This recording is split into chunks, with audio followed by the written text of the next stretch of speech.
everybody, and welcome back to the TFT Vegas Open. We are through our round of 5-12, and now we are looking forward to our top 256. While we get ready for all of that, we've got a special treat for you all. We have a little bit of a dev special where we're going to be chatting to some of the devs on the Riot side for TFT to talk about this set and this event. So, guys, how are you doing? Great. Yeah, this has been awesome. How have you been? It's been good. It's been good. It's been good vibes. Yeah, the whole event has been very awesome. I've been so excited so far. It's been great just walking around, watching all the different people play. It's just a lot of fun and chatting with people, like, commenting on the gameplay. So it's been a lot of fun.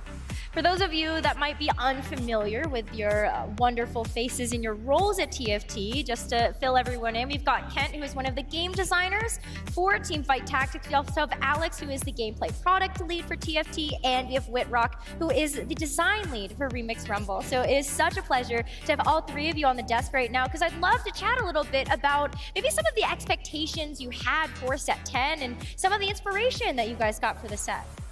Yeah, I can start by obviously talking a bit about how excited we were to make a music set. We knew it was going to be a unique challenge for our audio team, our game design, but also kind of art, engineering, QA. It really was kind of an all hands on deck moment, and we wanted it to be our biggest set ever, and this event really feels like a reflection of that to me.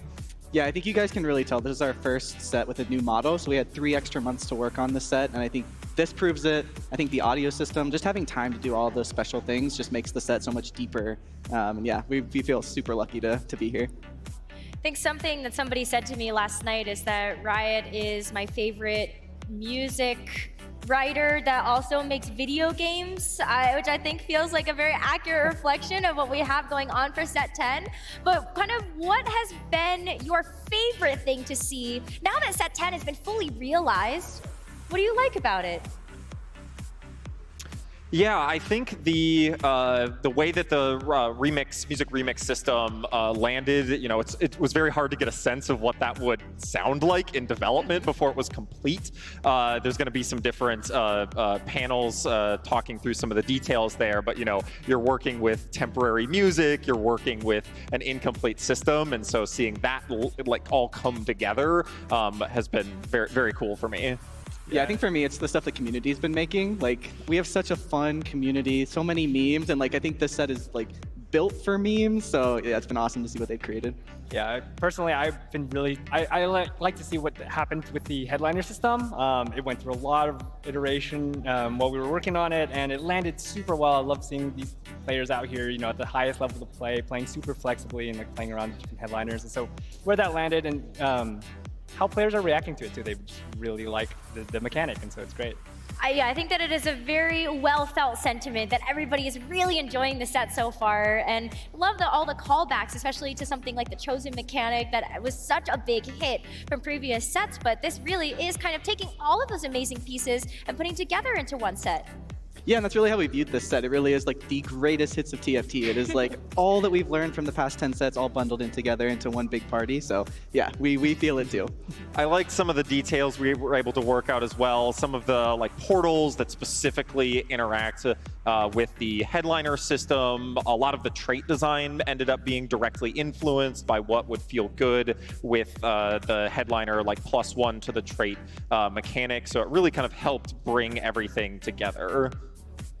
It really does feel like it's just a full set realizing. Kent, I know that you're part of kind of just also designing a little bit of this set as well. So where do you feel in terms of the balance of everything, where you can really make this one of the most flexible sets, as well as maybe some that has such high skill expression?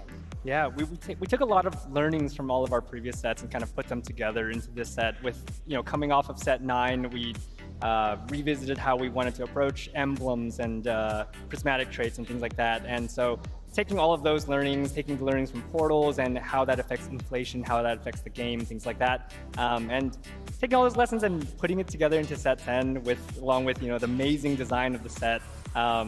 All together came together to be this great game for pro players to play flexibly, or if you just love certain music or certain traits, you can just go down and go vertical there, and the prismatic traits there are really powerful too. So it's a lot of different ways to play, and so taking those lessons and making a great set was yeah.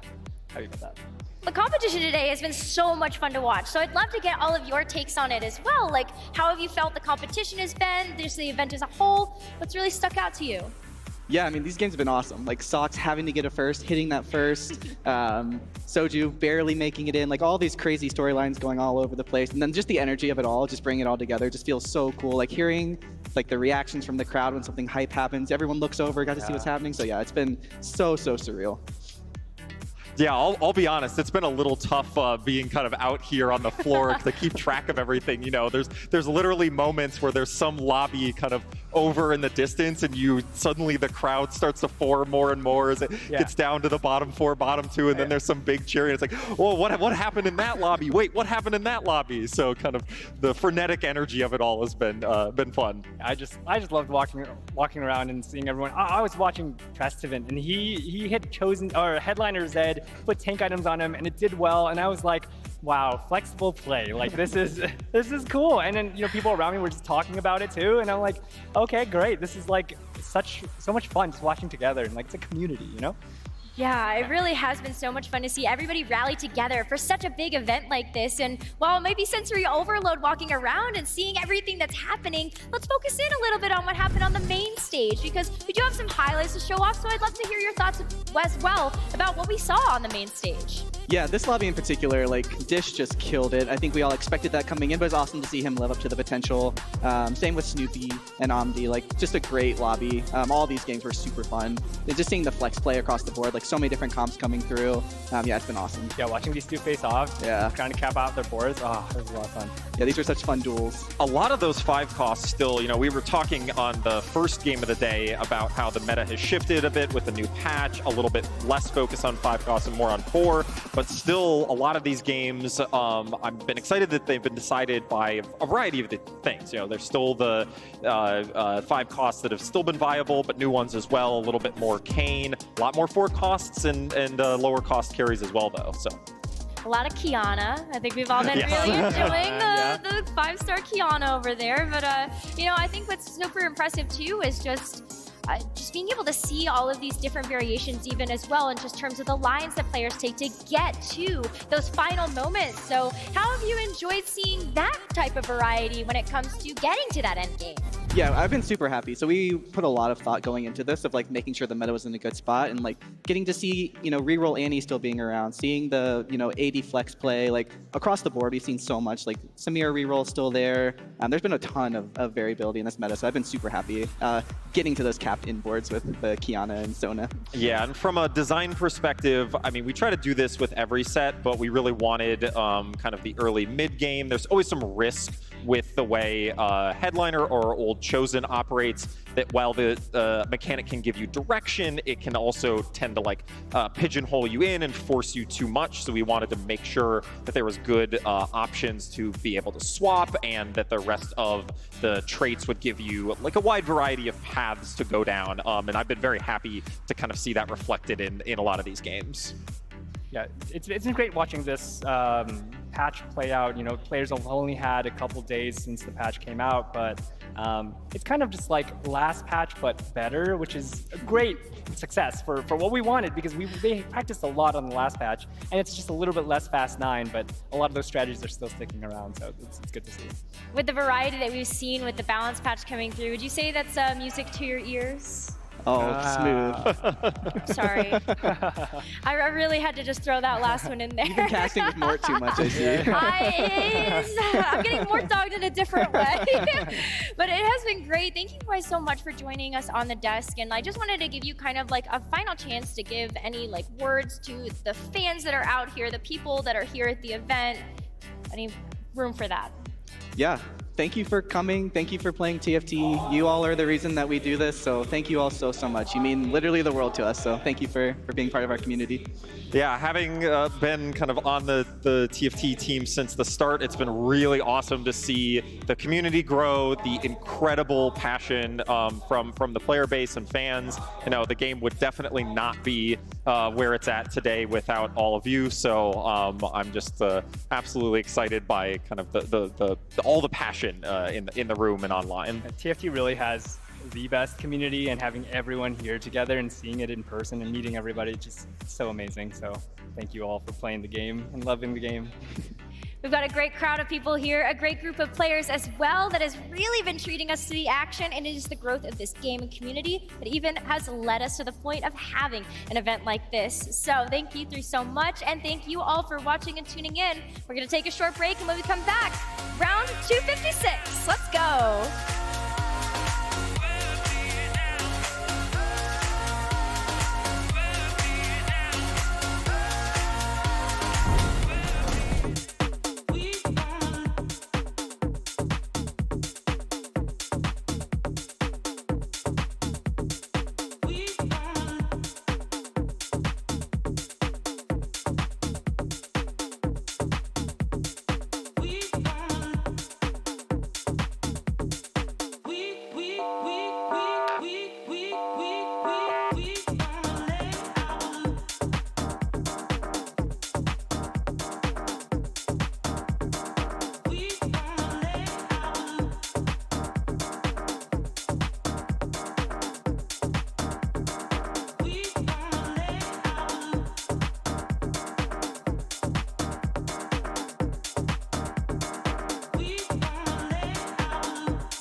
We're back here at the caster desk of the TFT Vegas Open. My name is still Mace, and I'm still here with Impatches Panda and Mordog, but Gangly, you're joining us. Right. Listen, it has been an unbelievable day. 6 games down.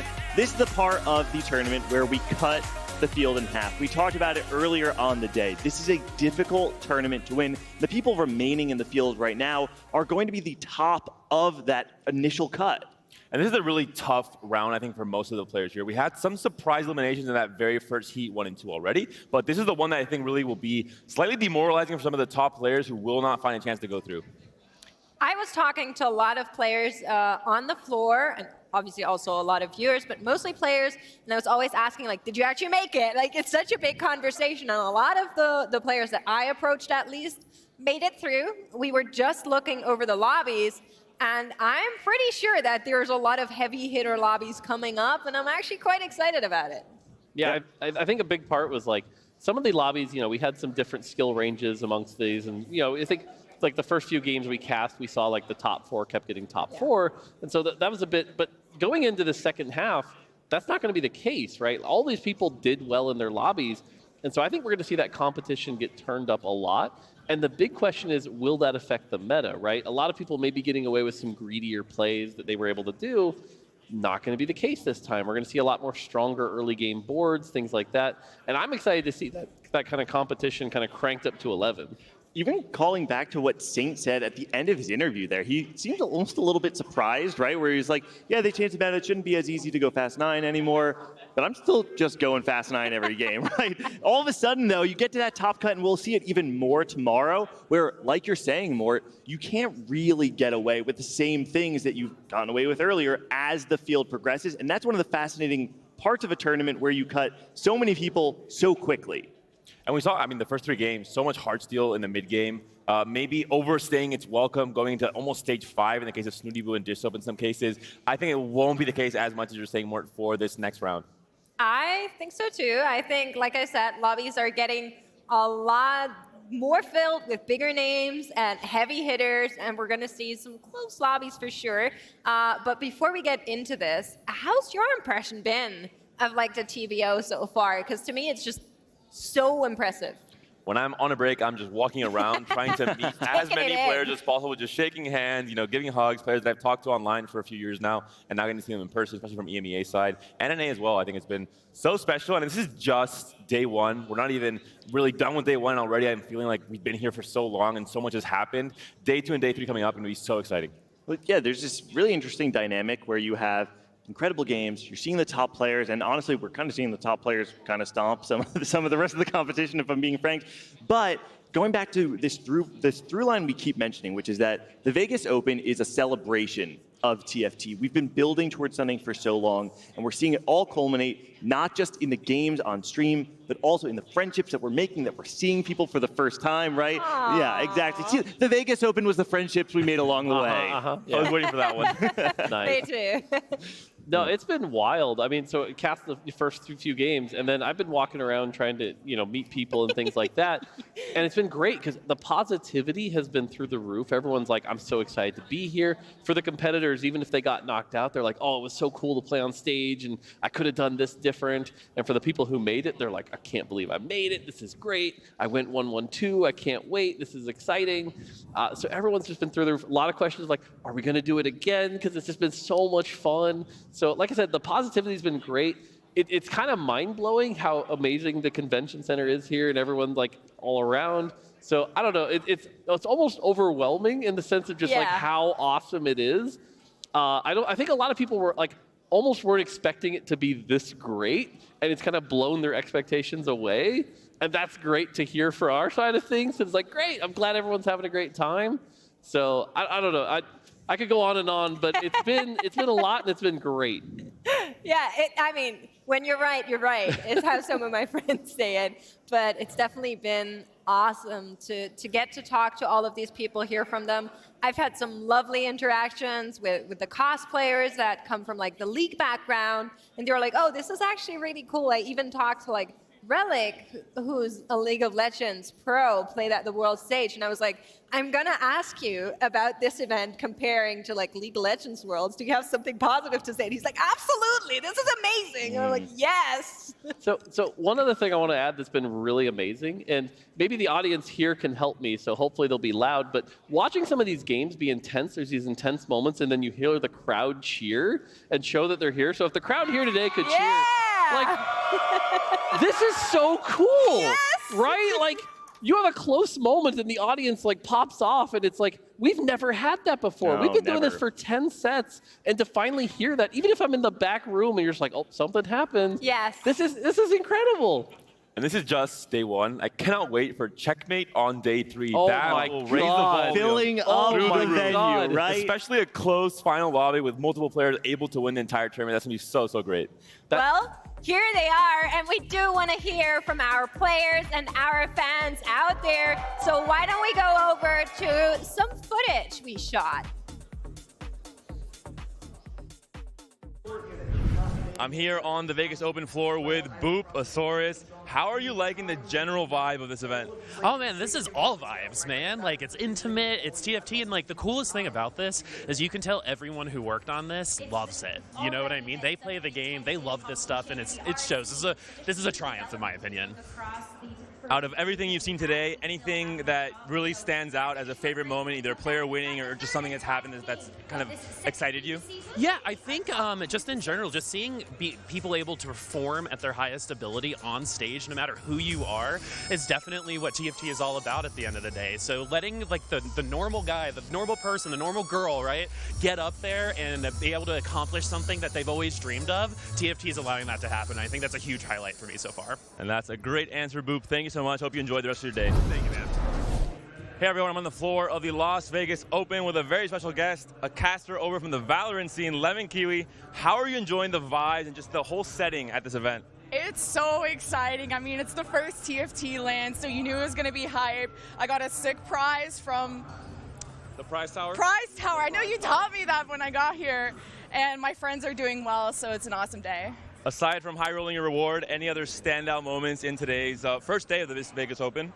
Yeah, there was a stacked lobby with like D-Pay, Becca, and Spencer that went the mile. D-Pay got first, and my friend Crowan was like 7th with 2 HP, ended up going up and winning the lobby. Like, there's some really good games that are not happening on the main stage, so it's hard to keep track of everything.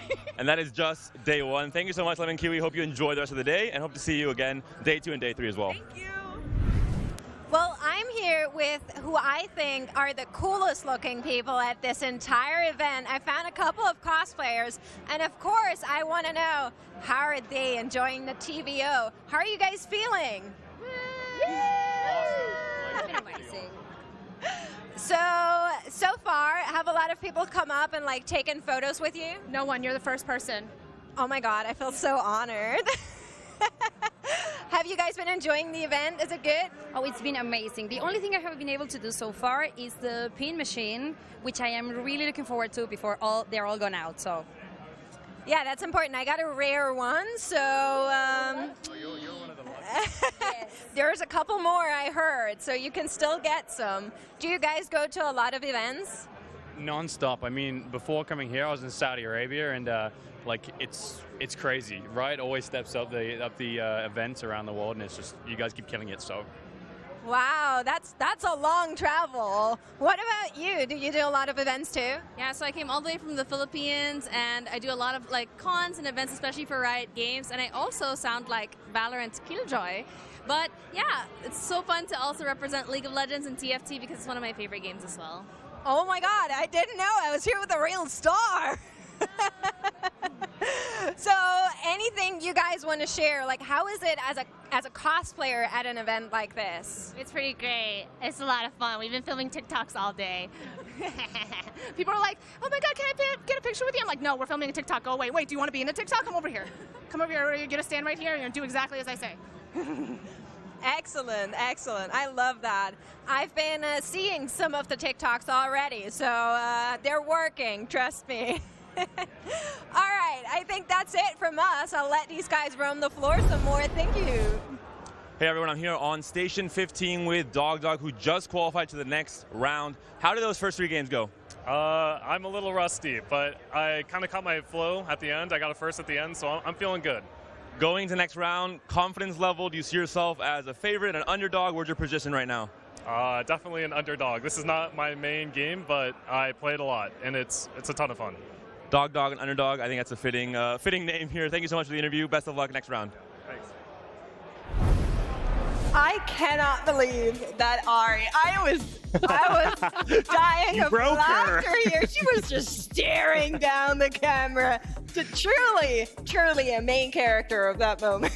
I saw the set earlier today. He walked by, I had to do like a double take and see, whoa, it's such a good cosplay. I think all 4 of them look so great. Yeah. It's one of the cool things about TFT to see so many people make up the makeup of the Vegas Open, right? It's not just about the top players. Even listening to those interviewed, right? We had people like Lemon Kiwi saying, I've got a friend here, maybe not one of the top favorites to win the event, but they are a part of the story. And that is what is so cool to see happen live. You guys couldn't see or hear it because you were listening to the videos at home, but every time we brought someone on camera, there was like pulse in the crowd, like cheering out for their Yeah. friend being here. And I love that so much. It's amazing. Yeah, it's really cool to see because, we're on set 10. We've been doing this for a while, and like all the different people that kind of have played for a few sets, maybe take a break, come back. You hear Dog say like, it's not my main game, but I still play it a ton. And that's been the other nice thing about TFT is that it's a game you can kind of come back to. You've got friends that play it all the time. And so this has kind of been the culmination of that, right? When I was walking around, I met a lot of groups that were like, we've come together, we play TFT together. This wouldn't have happened without us. And so that's really cool to see. And so to have that opportunity to come together and share that love of the same game, that's another awesome thing that's been going on here. I love that. So you're saying the true friends? Oh, no. That's right. Oh, no. The Vegas Open is the friends we made along the way. Each of us have to do that. Come on. Thank you, Mortdog. Oh. Sorry, you were delivering. You're right. that I one. set it up. Come on. I set it up. That's true. Well, just to give you maybe a little bit of a sneak peek, I can see that our next lobby is over there starting to set up. So we're going to go into the next round in just a little bit. But before we go there, we're going to go into just a short break, and we will be back after that.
So there are a couple players that I watch like over and over again since like the beginning. The player that I watch it the most, I think it's Robin Songs.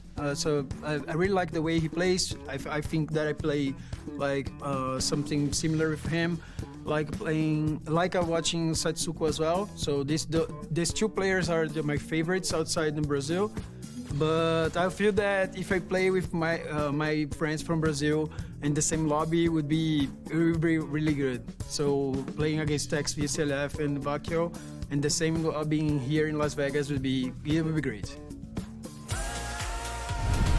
Welcome back to the Caster Desk after, first of all, that amazing music video. I cannot get over it. Every time it plays, I'm just like bopping around. Production was bopping around. Mort was bopping. It's just so good.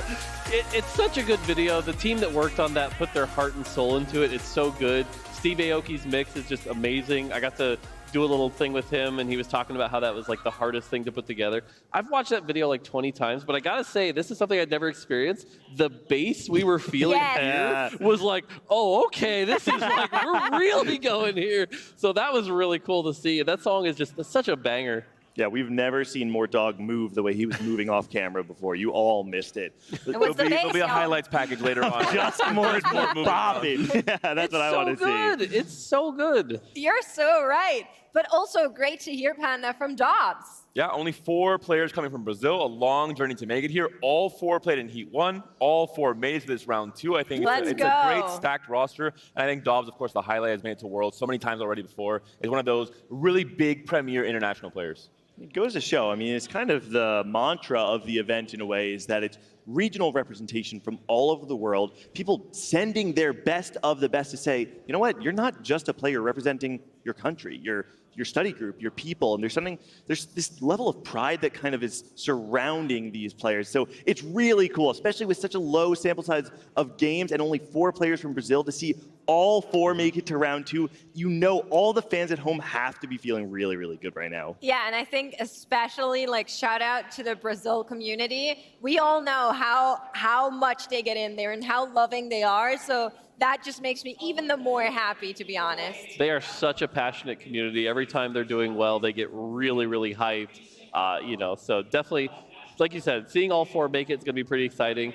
Now we're going to do another cutoff of half, so we'll have to see how many make it from there. It's going to be interesting, but yeah, pretty neat. Because TFT has been online for so long, I think we haven't really developed this sense of regional pride, right? Even with the World Championship. I remember talking to the North American players asking, going into the Monsters Attack World Championship, hey, do you feel, like you're on a team, like you're representing one another? And all of them were like, not really, right? But all of a sudden, you come to something like Vegas, and this is where it starts. This is actually sowing those seeds in the ground so that we can really start to feel like we are a collective group of players representing one another. Gangly, come to MEA for a set, and you'll get some regional pride. Oh, I know. It is French and German, and so much players really caring a lot about their country and their own community as well.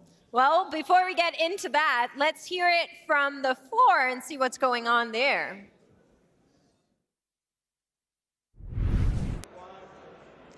Hi, I'm here with Relic, and you've been at the League of Legends Worlds before as a player. How does something like the Vegas Open compare to that? I mean, this event is pretty amazing, to be honest. I didn't expect it to be this big. The people here is also very, very nice. I have the pleasure to meet so many people from every region, so it's pretty amazing. And I am very glad that Riot is actually investing in TFT because I really love the game, and the community is pretty awesome. Yeah, say it louder for the people in the back. TFT is going up, and I'm so happy with set 10 and how it's all playing out. How are you liking the set? I mean, this set is very different from the others. I think the way you play in competitive is totally different from set 9 and 8, and I really like it. I think the units are pretty fun, to be honest. Being back to playing to level 9 is something I really miss. So I am really glad that the team is taking this direction. And this is only the first patch. I think the next one will be even better. Yeah, I agree. Thank you so much for taking the time to talk to us. Thank you.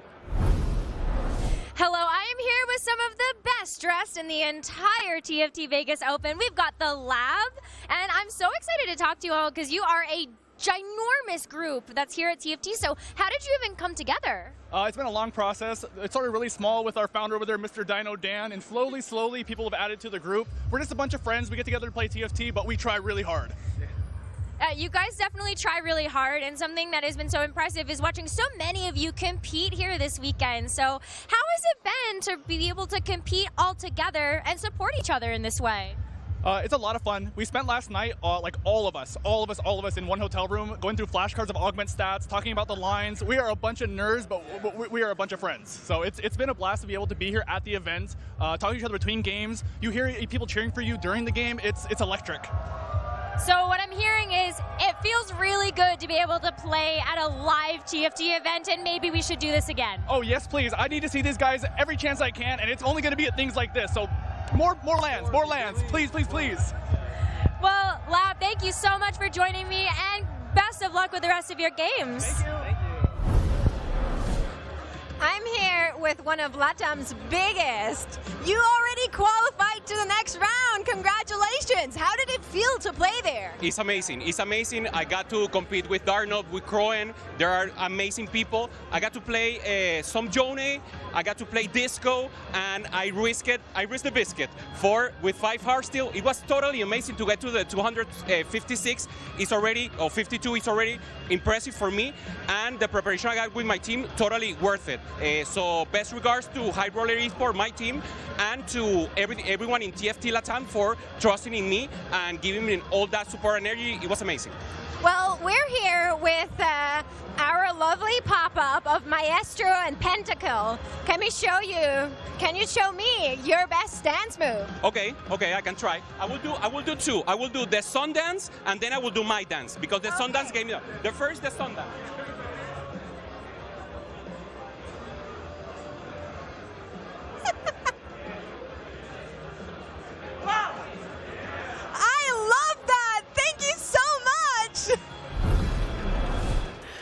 All right. Well, I had to run for that one. Yeah, it's amazing how you get from here out there, do those interviews, come back. That is a new skill. That is bravo. Yeah, if I'm a little bit out of breath after this, you know why. But I mean, these guys keep me going. I love that dance. Oh my, you see something like that, and I have to give, if nothing else, credit for the level of confidence required to do that in an interview. Before anyone gets disheartened, Hoopazon, I think, has been a professional dancer in the past, so he is a professional. Do not try that at home. Well, we are going to take a look at our format before we load into the next game, because of course we do want to catch everybody up here. Points, very familiar format, 8-1, 1-8, and then we do have our players seeded based on the round 1. And the biggest thing is that for this round, it's still the top 4 players advancing to tomorrow. Tomorrow, where it get even harder in those later stages where it's only 2 players advancing, but for now, it's still very traditional. Top 4, if you're doing well and playing consistent, you're still making it. Well, it's not only about the glory, it's also about the money, gangling. That's right. The total prize pool of $300,000, but first place walking away with $100,000. This is the kind of money that really does change your life. Yeah, for sure. And one of the cool things is today, we've got 3 more games today. As long as you make it to tomorrow, you get your money back at the very least. So that's awesome for you. So. Well, let's have a look at how that's actually going to pan out. Day 1, round 1, round 2. We are now there. Round 2 is about to start. And then tomorrow, there's going to be even less players. Only 128 make it. And day 3 is going to be even less than that. Players are competing on a razor's edge, right? The top half of this field does still move on, but it's not like you can gap the player base like you did in the first round. All of the games get significantly harder from here on out. Really just that first heat 1 and 2 is maybe kind of the warm-up phase for some of the top players. Even now, I think it will be a true test to advance to tomorrow. And tomorrow, even more difficult with only 2 advancing. It's going to be so difficult for some of those crazy stack lobbies. Saba was watching the screen and then saw himself. That is our main stage lobby that you are looking at, and I am so excited about this one. There's so many big names. And yeah, you've got St. Vicious like we saw in the game before, Zaza, Tardaman, Wolfie coming from Pokemon all the way to round 2. You have stars, right? The sky is dark in Vegas, for all the stars are saying right here on the main stage. I love that. That was great. But yeah, they're getting ready to load into game. Portals are coming up. Just a quick reminder, there will be 3 games played for each of these lobbies. We're going to stick with this one, and I'm really curious to see where we're headed. Yeah, so right away we get the Portal Larger Legends. This is the one where everyone has 15 extra health, which means if you're looking at those late game boards that you're going to be able to play, right? We've talked about Fast 9, we've talked about things like, you know, the Jin, stuff like that. This is going to be able to get there a lot safer, right? You can take a few more risks, you're going to have more health to play with, and that's going to make a big difference. So we'll have to see how everyone can play around that. Augments like Tiny Titans also can really get pretty crazy here. So I kind of expect to see a lot of open fording, things like that, really trying to just like get that gold as much as you can, because the early damage isn't going to matter as much. You're not going to be able to play tempo like you could in a normal lobby. Yeah, that's a really good point. We're looking over Wolfie's shoulder. You were saying it already. This is somebody that has a lot of competitive background. And Gangly, we were talking to him over dinner yesterday night, and he was saying like, oh, maybe, you know, I can take notes, and I think I'm going to do really well at like the... Oh, I'm cringing right now because I talked to Wolfie last night, and I know the opener he does not want to see is the AP opener. This is a player that wants to lean into the flexible AD tree, play around those edge lords, play on level 8, flex between Zed, Viego, Riven, Yone, and play some of these more uncontested lines that include both playing the 4 cost but also getting the 3 cost. The problem is, once you get dropped, the Rod and the Tier, suddenly it's a little bit more difficult to flex those AD lines. I do think with the item changes, things like Crown Guard can be built, and leaning into Pentakill Edgelords, we could be seeing things like potentially a Mordekaiser carrying that Crown Guard later into the stage 3. So there are still options. I think the item changes made it so it's such flexibility between using things like a glove, for example, to build a tank item. I think would be so big. Yeah, the fact that we got a 5-item start definitely opened up. You know, you saw you were a little worried there with those items, but all of a sudden you got a bow and a glove, and that could be like Ginsu's Hodge, a bunch of different choices there. You can get the Last Whisper. So we get a gold augment, which is a pretty standard thing that people should be used to. We see a portable forge get popped there with the Trickster's Glass and the Deathfire Grasp. A couple other augments getting chosen around here. Nothing too crazy though. Again, gold not going to be one of the swingy things. We're not going to see anything too crazy, but it might give us some direction on how people are going. Looking at this board, we get the stationary support. Exactly. If you want to play AD, there's ways to do it. Hodge and Crown Guard are the item plans, and a bow open now for Wolfie as well. The open bow is actually really nice. One thing Wolfie was talking to me about, and we've kind of done some, I guess, like lateral preparation. Both of us talking a lot to Spicy Appies, who really likes to greed the bow and glove, right? In order to be able to play for more optimal level 8, level 7 stuff where you don't need to play Last Whisper. That's why he opted to slam this Hodge instead, because it feels really good to play around those edgelords with a Hand of Justice. Yeah, I think that's definitely a good option here. The other thing is that he got stationary support, and getting that support item that's going to be extra tanky, and then when it dies, it's going to heal the team even more, is really good for this early game. Unfortunately, goes up against a Ginsu's, and Ginsu's is the item that, if we're talking about tempo, very good at this stage in the game. But again, with that extra health from the portal, is that really going to matter? And here we get a look at the Diamond Hands. Diamond Hands is a really good item to get on 2-1. That's going to generate some extra gold. And we're seeing the Corki here with Ginsu's and Shojin. This is a great start here. All we need is to get that, you know, slightly better front line, and this is going to be something that you can get to 8 off of. Yeah, there's actually, I think, a lot of, I want to say, heading into the Corki early on for a lot of the players. Even this lobby, we already saw both of them equipped with that Rage Blade. And I feel it's just such a good unit to hold you over with the 8-bit, getting that extra in there and stabilizing on the back of that in the early couple rounds. It's no surprise. I think the entire set, Corki has been one of the premier one-cost headliners to find, and just stable, consistent. You know what you're getting for that purchase, and it's always going to be doing so well. Players like St. Vicious have had a great start to set 10. We saw his board. It's almost a perfect reflection of what is a good board for this stage 2. Slam the Sunfire, slam the Rage Blade, has a Corki headliner as well. I love the combination of the Rage Blade Shojin as well, because, you know, I think this has to do a lot when we're talking about the flexibility of items. this set really does allow you to flex AD and AP because you have a lot of these 4 and 5 cost carries that can utilize the Sojin, that can utilize the Ginsu, so you're not actually locked in, and you can feel really comfortable playing around a Corki, but not locking yourself into AD. Well, one of the other nice things too is that Ginsu's traditionally is an item that's really early game centric, but oftentimes in the late game there aren't really a bunch of great carries that use it, but there's one major exception that's kind of clearly dominating the end game, and that's Sona, right? You can put that Ginsu's on a Sona, make great value of that later on that attack speed Sona, and so having that out means it's okay to invest that Ginsu's early, and that's made the item just that much more powerful and much more a good slam.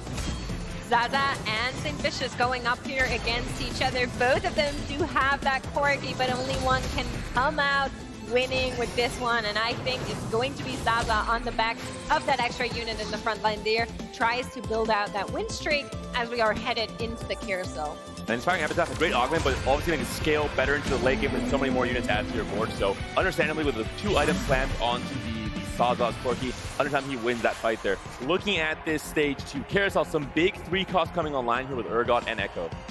Yeah, the 3 costs are good there. The other fun thing is if you look at the health right now, 8th place has 100 health. So again, that's one of the things this portal does is like first few rounds don't matter too much. We get a good look at the augments as well. So I think Escort Quest from GG Uthics, if that's the thing, if you can get that extra gold, can really run away with the lobby. But you know, it's going to be a tough thing here. Also, the static Shiv build, that's another one that can be really good. We've talked about that earlier on the stream. That can be really good tempo if you've got that going here. So getting a look at this board here. Cybernetic, nothing, you know, the extra mana gen, not too bad. The extra health could be a really good late game augment.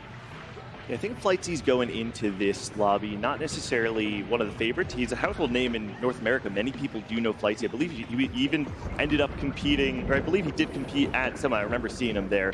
But this is an interesting lobby with quite a bit of star power. We saw the board before with Zaza. I think this is kind of a nice opportunity to kind of set the stage for who some of these players are. Can you tell me a little bit about Zaza? Of course, Zaza is a player that is already historically very well known in EMEA because he's the only player to win 2 major tournaments, which are the GFC, the Golden Tassa Cup, over at EMEA. If we thought it would be impossible to do, you need to be very consistent across just 2 sets. He did it in set 8 and in set 9, so already massive, massive pedigree for the German player.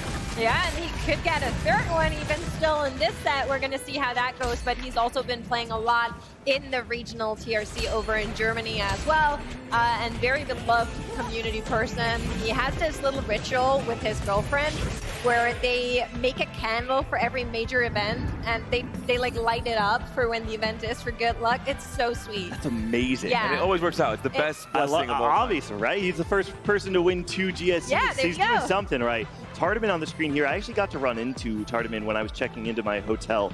And I asked him a little bit about his form because I'm not super well versed on all the EU players.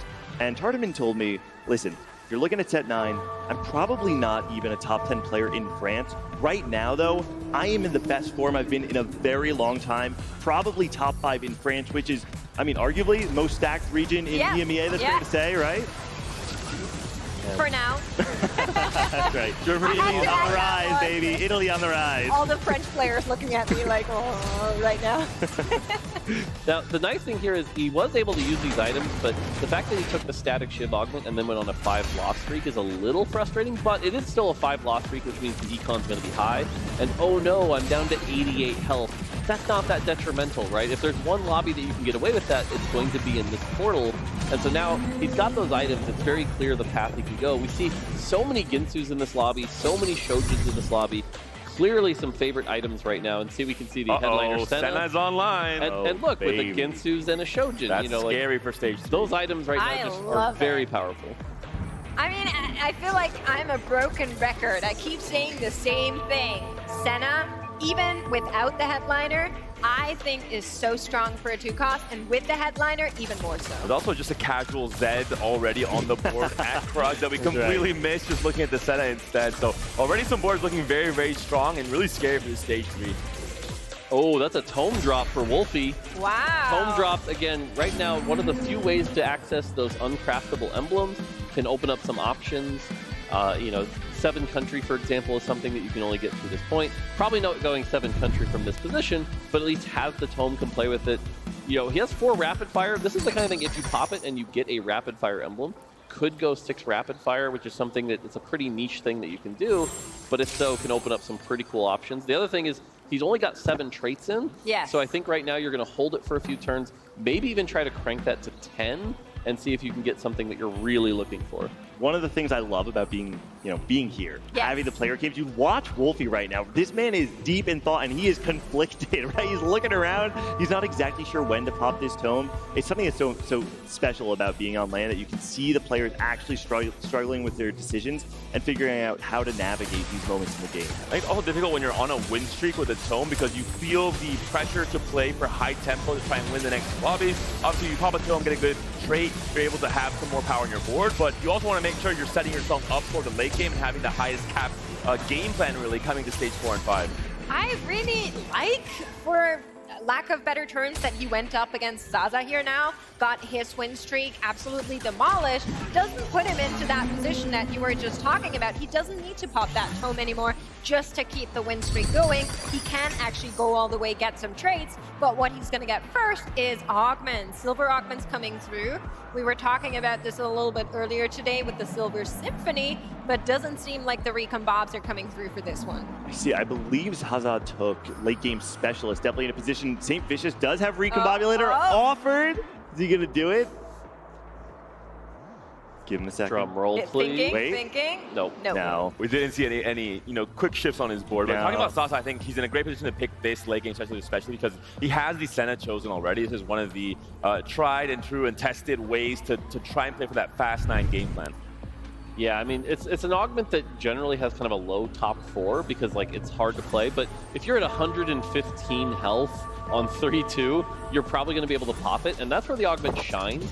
It is, like, as far as silver augments go, I believe it has the highest first place rate.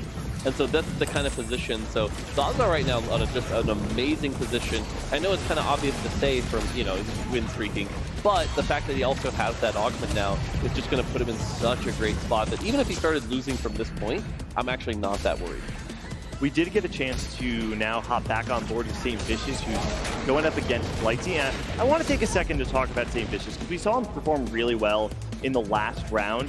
St. Vicious is one of those players that has been in TFT for so long, and I think surprisingly to a lot of people, has actually struggled to find success that I think people would expect of him. He's a known quantity to a certain degree. However, that really changed in the last set, and he's come alive in his own way. And going into set 10 has found a great edge over the field. I've always seen him as one of the top players in NA, but not quite that elite echelon of players. I was speaking to Liquid Alan GQ last week at the Polish Riot preview event for this set, and he actually mentioned he's been watching VODs from St. Vicious. He thinks he's one of the best players in NA in this start of set 10. So it's really cool to see players that were maybe not in the absolute elite now coming into it and finding ways to really skill gap other players in this set 10 that's so complex. I personally really love that they're working together, even though like Alan is from EMEA and St. Vicious is from NA. Both of them are part of Team Liquid, so it's so cool to see them kind of, even though TFT is a solo player game, to kind of form that prep curve around their org. Amazing. Yeah, that's totally fun to see. Interesting augment choice here. Took rolling for days. Now, the nice thing about that augment is that you can hold those rerolls for a while. And so he can wait until he goes to like level 7, level 8, then use those rerolls to get maximum value, rather than just being stuck and forcing them. I think a lot of players jump to try to force them on level 6, use them right away, but that's not going to give you that maximum value you're looking for. Early Akali with a glove, a great pickup for Flightsy. Could possibly give him some great direction as well. Akali, we've seen her perform at a very high level throughout all the games today already. Yeah, other augment choice, Kennedy did take the Tiny Titans. So again, we had 115 health, that's another 30 health on top of that. So this is a game that is going to go to a very late game. You see Wolfie's popped a tome, right? Anyone else see that? It looks like he did end up with a true damage emblem. And from what I heard, I believe Wolfie actually played around true damage Caitlyn in his round 1. Oh. Yeah, so this is not his first true damage spat game of the tournament. So we'll see if he can pilot it, the same way for a top 4. Yeah, the true damage emblem is a really powerful one because not only does it give you the extra true damage from the trait, but the bling bonus, which is another 10% true damage on top of that. So even with just 2 true damage, that Caitlyn or whoever he puts it on is going to be doing 25% extra true damage, which is a pretty powerful thing for eliminating front lines. go up to 4 or 6, and now you're talking really high levels of true damage. And with a lot of these really powerful tanks in the meta right now, that is a great way to mow through them. Interesting spot here as well. Heartsteel online, level 7, but 10 gold after the stage 3 carousel. Potentially looking for that 5 Heartsteel, looking for the edge drill, and might have not found it on that roll down. Yeah, probably not the spot you want to be. It feels a little awkward. Itemization's also double adaptive failures. I mean, that's a great loss. That's not a loss you're generally mad about. No, If you that's are on right. a loss streak, just a 1 unit. I take that. Free Thieves Gloves here. Thieves Gloves is an interesting one because if you look at how much it's valued, it's actually surprisingly under budgeted. So if you get a Thieves Gloves from a like purely math and power standpoint, it's really high value. And so it's kind of, a lot of players right now consider it kind of the high roll drop. It's like, instead of 11 gold, I'm going to get a Thieves Gloves. That's just a lot of power. Now it does put it on a 1-star Cassante. I don't think that's going to shift the value of any fight right now, but if Lightsy can stabilize this board later, reach level 8 and put that on someone that's like a secondary carry or a secondary tank, especially now that Thieves Gloves gives the extra health, it's a really good item to put on frontline. You're not wasting all that critical strike that you used to have before. And you have Cyber Uplink, so some extra value going to that late game as you scale that off of the Cassante onto an actual useful unit in stage 4. It's actually a little lucky that he had not put anything on the Cassante yet, because there was not a single unit left on his board that he could have put the Thieves Gloves on. Max value, baby. Yeah, absolutely. It's all calculated, you know? We're gonna get there. Wolves coming up first though, and one player is going in there streaking 7 wins on St. Vicious. Definitely has to be something you kind of ping in the game, memorize, and make sure you are ready for whenever that board comes around. Yeah, you already touched on it a bit, but Saint has just been playing so well this entire set. I believe he got 3rd in like the Box Challenge, has been climbing really, really well. And I think this kind of playstyle that this set provides, that really flexible style, is something that he really enjoys. And generally when a set is in a better state, that's when Saint performs really well. He's not one of those players that likes to force different lines. And so being on this 7-game win streak puts him in a great spot. I think the real advantage for Saint in his playstyle is especially his understanding of the itemization. He's playing very much by the book, kind of the textbook best itemization. S-tier items always slammed across the board. We're seeing with everything he's doing on his board. I think it's one of the big parts of the success for him on ladder, especially throughout the set 10. Another fun thing to look at here is, I love these new stats we have, right? Gold spent on XP rolls and units. And something I've been paying attention to a lot lately is the people that are like still on 0 gold on rolls, right? So you look at this board and that's everything that's appeared naturally in the shop, which is kind of what TFT is about, right? It's like adapting to what you hit, how you formed a board. And the fact that he's got, a pretty solid disco board, he's been able to protect this escort quest a little bit, not like top of the lobby or anything, but really saving that economy for value, right? Saving that for the XP, trying to level, right? And some metas we see, people will use a lot of that gold to roll on like level 6 or level 7 to stabilize. That's not what we're seeing here. We're seeing people piece together boards, go to 8, switch headliners, and maximize their gold as much as they can.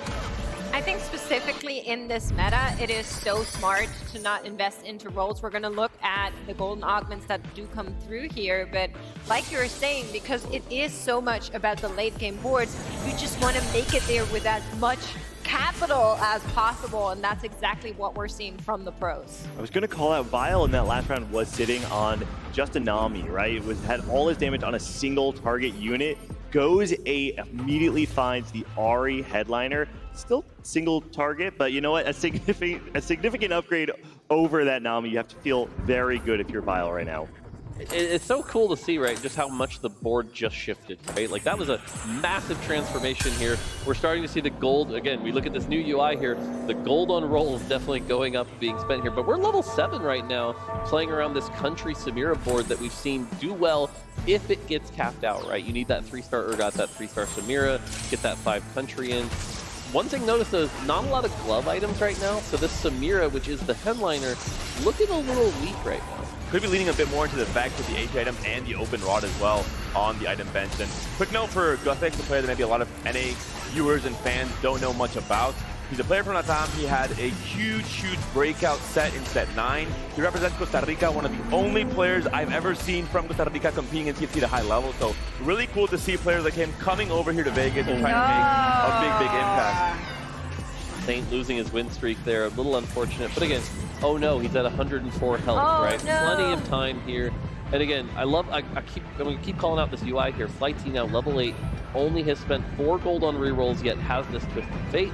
Probably going to use this to fast 9, although is at 55 health, so has to be careful. Has half of a Ginsu's on that Sona, so we're really starting to see people piece together these big boards. On the flip side, right, there's 42 rolls here. Yeah, Kiana as well. Yone, Kiana on the board, very close, and Kennedy's really trying to stabilize this board.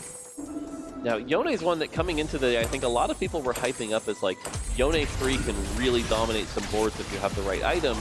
Interestingly enough, I don't know that I would have put Ginsu on the top of that list.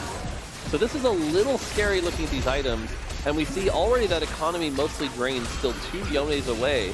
This is a position where I'm really worried. I look at this and, you know, the streamer talk might be like, this feels like an 8th a little bit, but the fact that you're 2 Yones away, and everyone else, like the top of the lobby, the thing about reroll comps is they're good for a while, but they can fall off late game.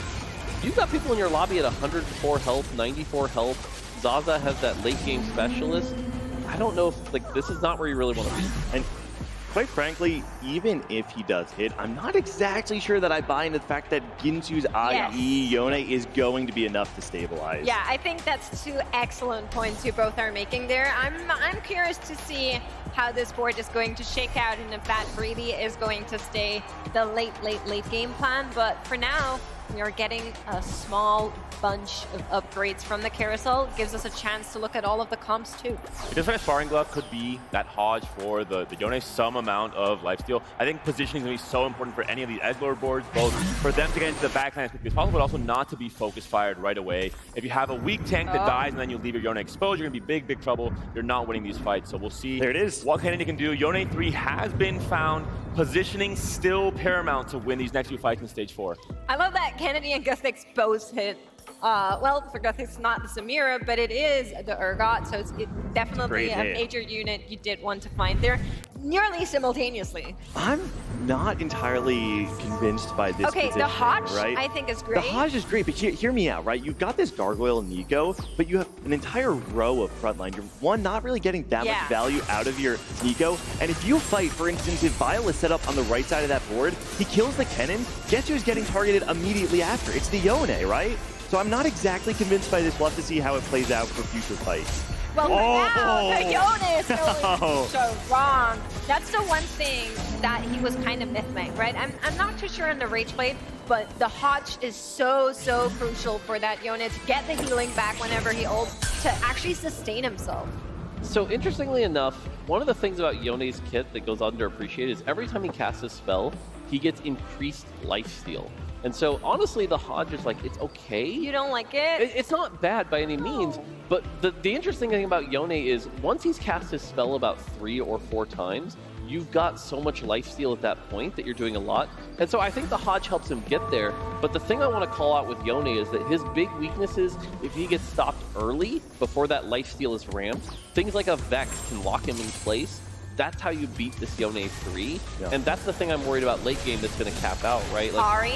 Ari can do really well. Things like Pain, Kiana stuns, stuff like that. So there's a lot of stuff late game that he really struggles against. I want to call out Wolfie's board. We talked about it at the top of the game. Wolfie is the kind of player that leans into the flexible AD tree. We found ourselves level 8 playing around that true damage Viego. That being said, big difference in gold there. Liquid Ambitious still had so much gold to work with, whereas Wolfie had rolled down essentially to 0 on level 8. So Wolfie's trying to maybe play for top 4, trying to bleed out into that top 4. Not really thinking about going 9 just yet. For Violent Flight Seed, the air is getting thin. Both of them are on that 20 HP mark, and the rest of the players have a little bit more to work with here. After those Raptors, we do need to make some moves. Positioning so important for that Ari board. You need to have Ari on the same side, especially if you're matching up against these melee carries like the Viego, like the Yone as well. Yeah, it's interesting because, again, we know Zaza is going to be spiking really soon here. I imagine 5-2, go to 9, trigger that late game specialist, have a ton of gold to roll with. Meanwhile, we look at like this board for Flight C, and we still have a Shojin Senna on 5-1. That's really scary. We do have this Viego headliner with some decent items, but not a lot built around it. This is really big, though. That's pretty good. Kiana 2 is great here. Kiana 2 is really good. It doesn't quite feel like we're out of the woods, though, right? Yeah, we still don't have Edgelord in for this Viego. That's a little scary. Kiana doesn't have true damage activated right now, which means you're not getting that bling bonus, the ability to generate items. There we go. Okay, we at least got the true damage in. That's good. Still not quite there. No edgelord on this Viego feels a little bit bad. And you know what? You know, traditionally you want to actually have your edgelords on the same side of the carry, unless you're fighting something with very high single target damage like the Ahri. And if the Ahri and the Caitlyn are able to snipe this Viego, it might be a really hard fight to win. Yeah, the Viego was able to get back and do a lot of damage. Zaza right now, I want to see if we can switch to his board here, because Zaza, like I said, probably 5-2 with this much gold. Probably going to 9 right about now. It's going to trigger that late game special and just have a ton to work with, so we'll have to see. Violent Flightsy both able to win their rounds. Zaza's hang gold's on. going down. But Zaza's gold is going down. on the right side, you can see it happening here. Does pick up a Poppy, just finding that naturally in the shop. Is that a bait? Is that a bait? With these items, With those items, it's a little rough. Now, he has plenty of gold to roll with, but again, it's still only a 10% chance. Oh, that's a big one. That's a good one. That one's pretty good. So this one's great because he also has the BT, which is great. He has the Titan's Resolve. So this is a board that's all of a sudden getting strong. I actually think you could even put the Diamond Hands on the Yorick to keep him alive for even longer, summon more ghouls. That's just going to give you a ton of time. Every big ghoul you summon, that's another batch of health that needs to get taken down. One of the reasons why I like the Diamond Hands as well, it's going to give you that extra AP, which is going to make... Look at the health on this big ghoul. Like, that's a pretty chunky big ghoul. So, unfortunately, it's still not enough to win. So, a lot of really strong level 9 boards coming online now. I feel like this was a little bit also the positioning. The Yorick was just offered up to the gods there, thrown into the trenches, and that is not enough for him to survive. But I'm sure we'll figure that out as we go. Looking over Tart and finding upgrades. Same Sand Vicious also getting a headliner here for himself. I think we're going to see some player eliminations very soon, because there's a huge difference in the spot for most of these players. The top 4, they're mostly all level 9. They're capping on their board with 5 costs, whereas the bot 4, they're still on 8. They have no gold to roll with. They're just scrounging for any amount of power onto these boards. Yeah, Vile, one of the players on the chopping block right now, is going to be going up against Wolfie.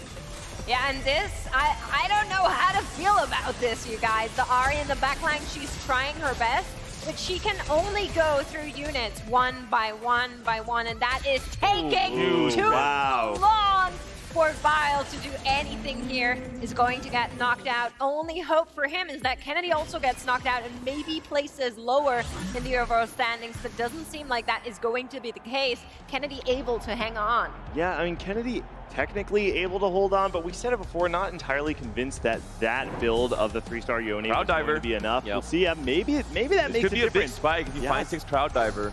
Yeah, 6 Crowd Diver is a massive spike here. There's also a Jazz emblem, which, again, we know Jazz has kind of gone down in power, but the fact that you have, you know, there's somebody in the lobby who had another Jazz emblem already, and the fact that you just kind of get that for free, it's just free power up for the rest of your comp.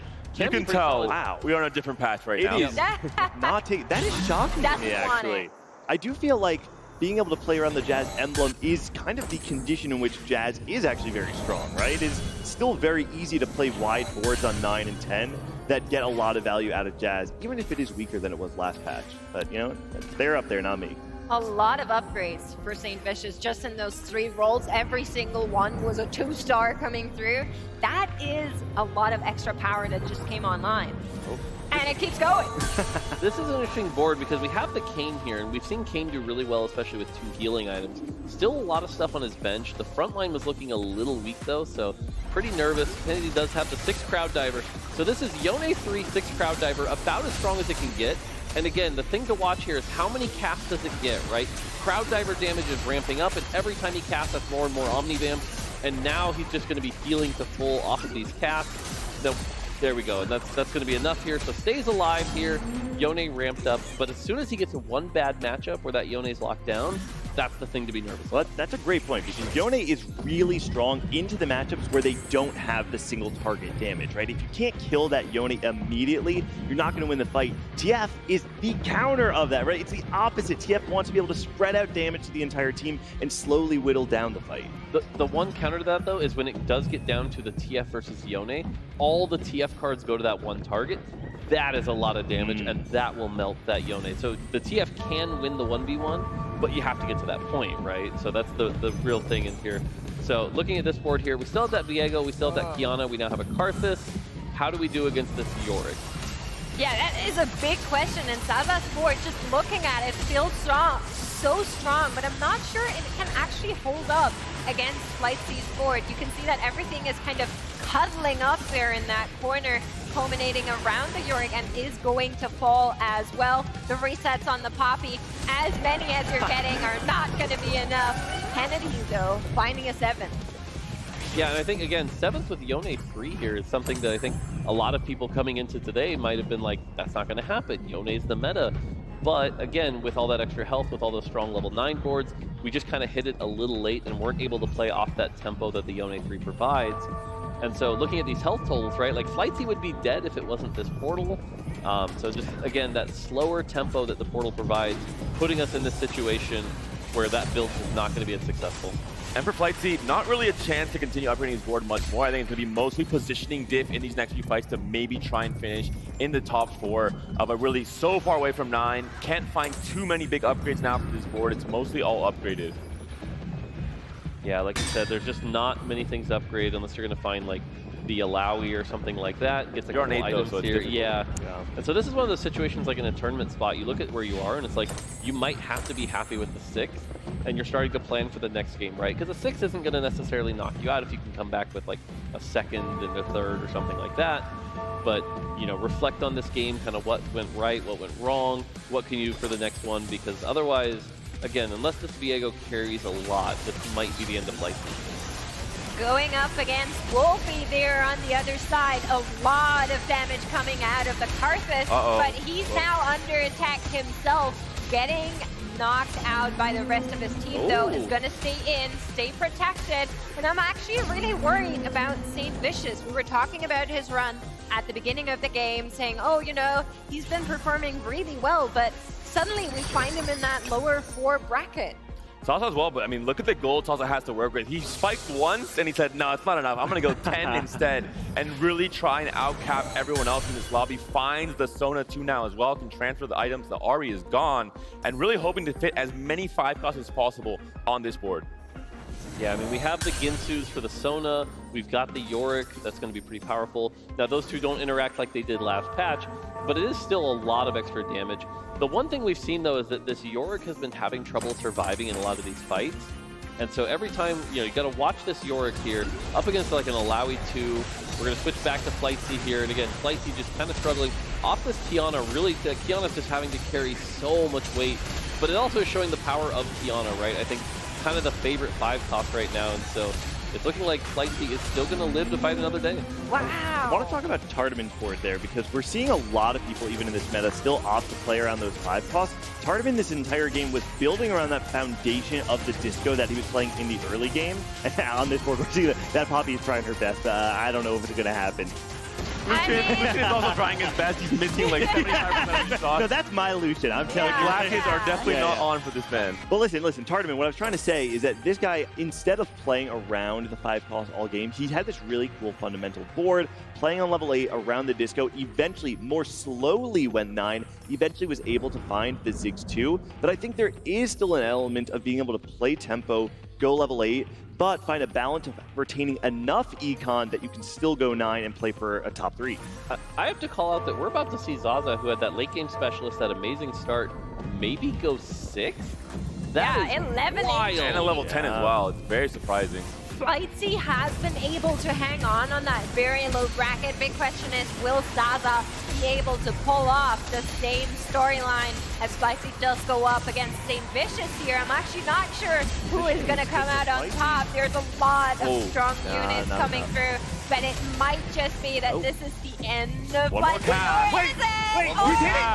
Oh, he did it! Oh my goodness. That was so close. That was the Lucian and redemption. Zaza out as well. Zaza out. Zaza got 6. That's crazy. 6th place with that comp. That is wild. Shocking. So, But that's our top 4. And talking again, once again, Ganny, you were mentioning the disco game plan and still Stage 6, almost going to Stage 7. We still see most of that disco board. I think it's one of the things that also is shared with the Carthage Kali board. It's very hard to pivot out of that comp entirely and into 5 cost because of the way the comp is set up with super fans and all these units that it's hard to pivot out of when you don't have enough gold to work with. You really need 50 or 60 gold level 9 to do so. It's one of those things where you go into the game and when you're playing a line like this for so long, you kind of know you're not playing for first. However, it does kind of allow you to still have a more consistent plan, and if people are taking risks and missing, especially when the top cut moves on, it's actually a pretty safe way to enter the tournament. Yeah, no sweating around massive roll downs on 9, around not having the right headliner. It's a little bit more safe and I think more comfortable as a player as well. All of them still have 1 more life at least, so I'm not too stressed just yet. But if you're looking on the right side of your screen, you can see that for most of them, the line has stopped. They don't have economy to spend anymore, so whatever you see is what you get. Yeah, even if we get, wow, big reaction there from Tartman. Oh, wait. Oh. And he's gonna win! He's bopping now. Yeah. He's like, oh, wait. I'm okay. We're good. You did not see that coming. I mean, honestly, with this disco board, pulling out a top 3 is amazing. And we're at the point where if you can get that, that's going to be great. Yeah, honestly, you might sell the Yorick here. Because a Mumu 3 is a very large spike. That's just a lot you're on of 4 extra HP. survival. Yeah, He goes for it. I think that's the correct play here. Put in the Bard. Let's go Bard. Maybe He's just there for the sax. Bard, you can do it. He's literally just there for the saxophone, that's all. Oh, that tip's was rough. coming in, you watch. So we just reforged the Thieves' Gloves because it was a bad roll to maybe save a round. Ends up with a blue buff, so That's definitely even not worse. ideal. That's even worse. Well, at least we have the Bard there for the vibe, so... Blue buff fresh is usable? So blue buff Samira is actually one of the worst things you can do because it means less time to build up your rating. So unfortunately, just a bit of a bad roll here. But again, 4th place, not the worst outcome here if we lose this fight. Yeah, and unfortunately, that's going to be what's going to happen. So again, top 4 though, that's all you need, right? To move on to the next phase, you just need to get that, top half and move on. So. Tartman has been going through it. He's reached the 9 stages. He's been through all of the emotions. You can see it all in his reactions. I am loving this personally. It's great to see. But of course, for now, we're going to get the Dragon upgrades. That could be 1 more item. Hopefully, it's not a random blue buff, but we do get to choose, so should be good. And Chosen Yorick in the shop, I think just not enough gold to really think about doing such a massive pivot out of that Chosen or the headliner blitz right now. So I'm going to try to just, again, gas players with positioning more than anything, and hopefully maybe this last item can do something good for it. I think the other thing about Yorick here is, right, we just saw Zaza go 6th place with that Yorick. I think that's the kind of thing that a lot of players react to and sort of go, oh, okay, maybe this Yorick's not as good as I thought it was, so I might just stay away from it for a while here. Saint, by the way, here, we saw they can get that Cane early here. Kind of has an unusual item here. We have the Titan's Resolve and the Adaptive Helm. But again, I think that's what Saint has been showing of how he's so good is like, even with these suboptimal items, he understands put Cane in the 3rd row, get the power of that Adaptive Helm, and make that Cane work. And so that's been really cool to see. We're going to hop on over to Tartman, who is fighting well, it's actually Wolfie. I thought it was a ghost pop. Viego's trapped. Through here, and this just might be a big issue for Wolfie. That Viego has fallen, and now you are missing a lot of damage. But good news for Tartman, Wolfie has a lot of HP, so he can hold on.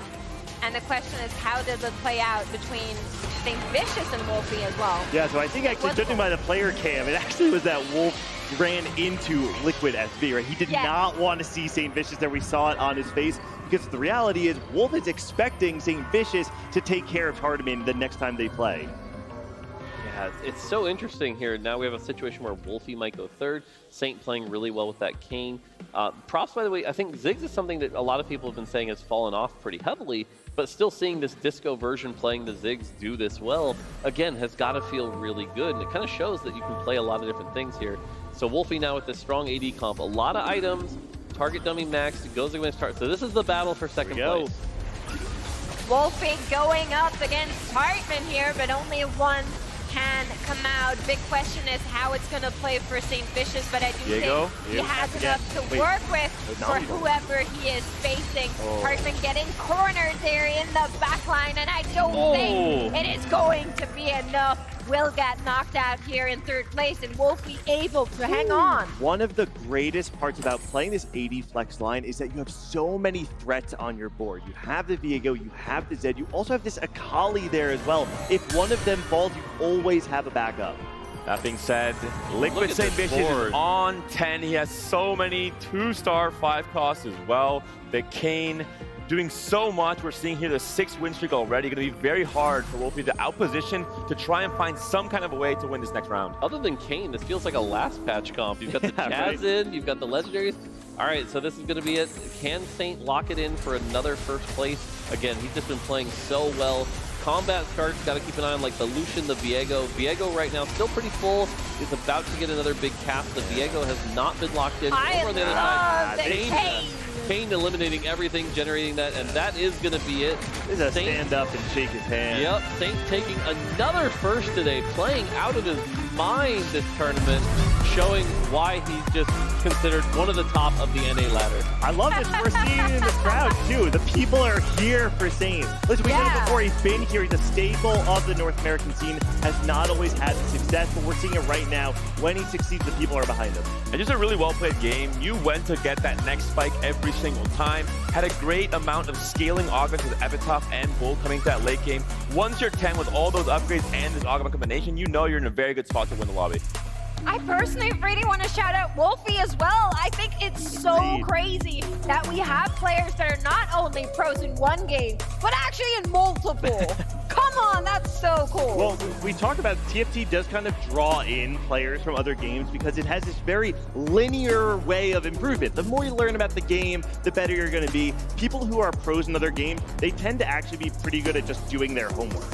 Yeah, like you said, the ability to kind of learn and things like that has been really good. So we're going to take a look at the highlights of this game, but I think what you were trying to say, Gangly, is a lot of pros are coming to TFT because it's awesome. Right, yeah, exactly. No, you're right. And it's only getting more awesome as these new sets get released. I think set 10 was really a big pivotal point to draw in so many non-endemic players and personalities into this TFT scene. One thing for Wolfie, we were talking very start of the game, AP items, could be in an uncomfortable spot. Wolfie is not trying to play the most flexible TFT of all time. He studied certain lines quite a bit with the edgelords especially. He found a way to get into that comp regardless, and we saw that he has a way to, once he's optimized the line, find a lot of success. We said at the top of the show that it's all about being able to find your edge.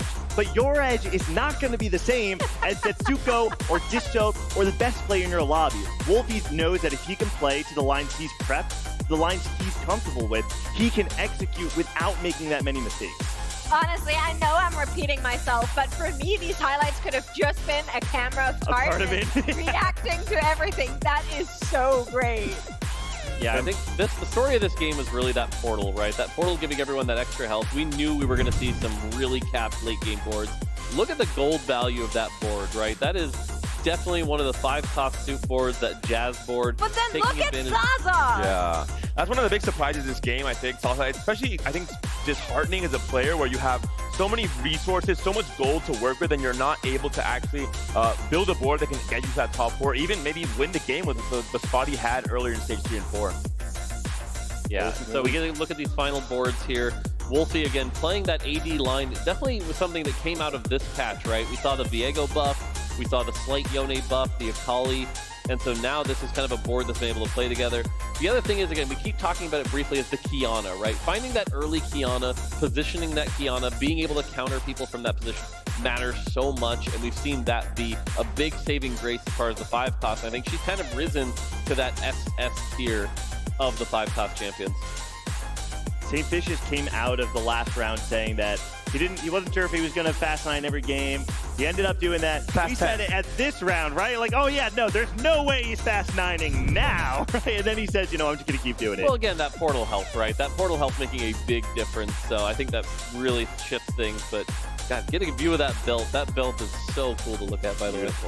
And for players who have a really high win rate this set, I think a key thing is knowing when to stop rolling. Even if you're low HP on level 9, players know that if they hit these key upgrades, they can then stop, take a chill, you know, for the next 5-6 rounds, and then finally go 10 and find a way to cap your board even further. Well, after looking at that amazing trophy, the belt, we are going to go to a quick break before we're back with game number 2, so don't go anywhere.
everyone, Azil here at the TFT Las Vegas.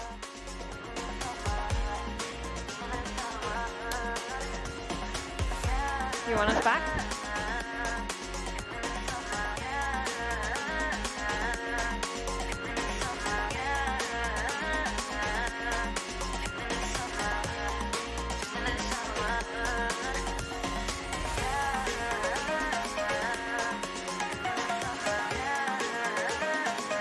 Hey everyone, Azil here at the TFT Las Vegas Open. I'm here with the man, the myth, the legend, the GOAT. It's Frodan. How are you doing? You've been co-streaming, you've been doing the pre-show, you've been everywhere. Oh man, this is crazy. I'm exhausted first thing, but I can't really even be tired because there's so much going on, and I think the energy of the entire place is what's giving me so much more energy to also continue on. I mean, the hype is unreal. It's the first time we've seen like the TFT live audience like this, and they're so engaged. The hallways are just brimming with like a bunch of buzz. It's just crazy. I love being here. I mean, I think even for the pros, one of the things that I'm loving about this event is that it's a lot of their first time playing on a big LAN event like this. A lot of first times that they're getting to, play with and against the people that they're sitting across from. And it's just been, I think, so exciting to see, who's really rising to the occasion, who's kind of, shaking a little bit under that pressure. Have there been any big like standout moments or standout players so far for you? Yeah, it's actually the inverse of what you probably expect. A lot of top players, I think, are way more nervous than they're letting on. It's so funny because they're making uncharacteristic misplays. They're really inconsistent in their control, right? They're trying to itemize, but they're like a little bit sloppy. They're talking about like the setup not being ideal, but they're describing being nervous without admitting to it. So we're like, did you feel nervous about the game? They're like, no, but I couldn't concentrate, I couldn't focus. There's a lot of distractions going on, and I couldn't think. And it's just like you're basically describing being nervous without admitting to it. It's like, it's okay. There's a lot on the line. There's people like behind them shouting and cheering after each play. When Milk was almost eliminated, he needed to like clutch out a top finish. He was able to clutch a top 2. People were like erupting behind him. He's like, everyone was making noise. I couldn't think. I'm like, yeah, they were cheering for you, man. And I think a lot of these TFT players, they haven't had their first real LAN experience, so to see them interact with the fans and kind of like realize what's happening in terms of the fandom and watching people in real life, I think it's such a cool, special experience because it's finally starting to click of what's on the line here. Yeah, knees weak, hands are sweaty, definitely not nervous, I mean, it's exciting, right? And I think there's also something special in these events when you're across from your competitors, right? Because you talk about people being nervous.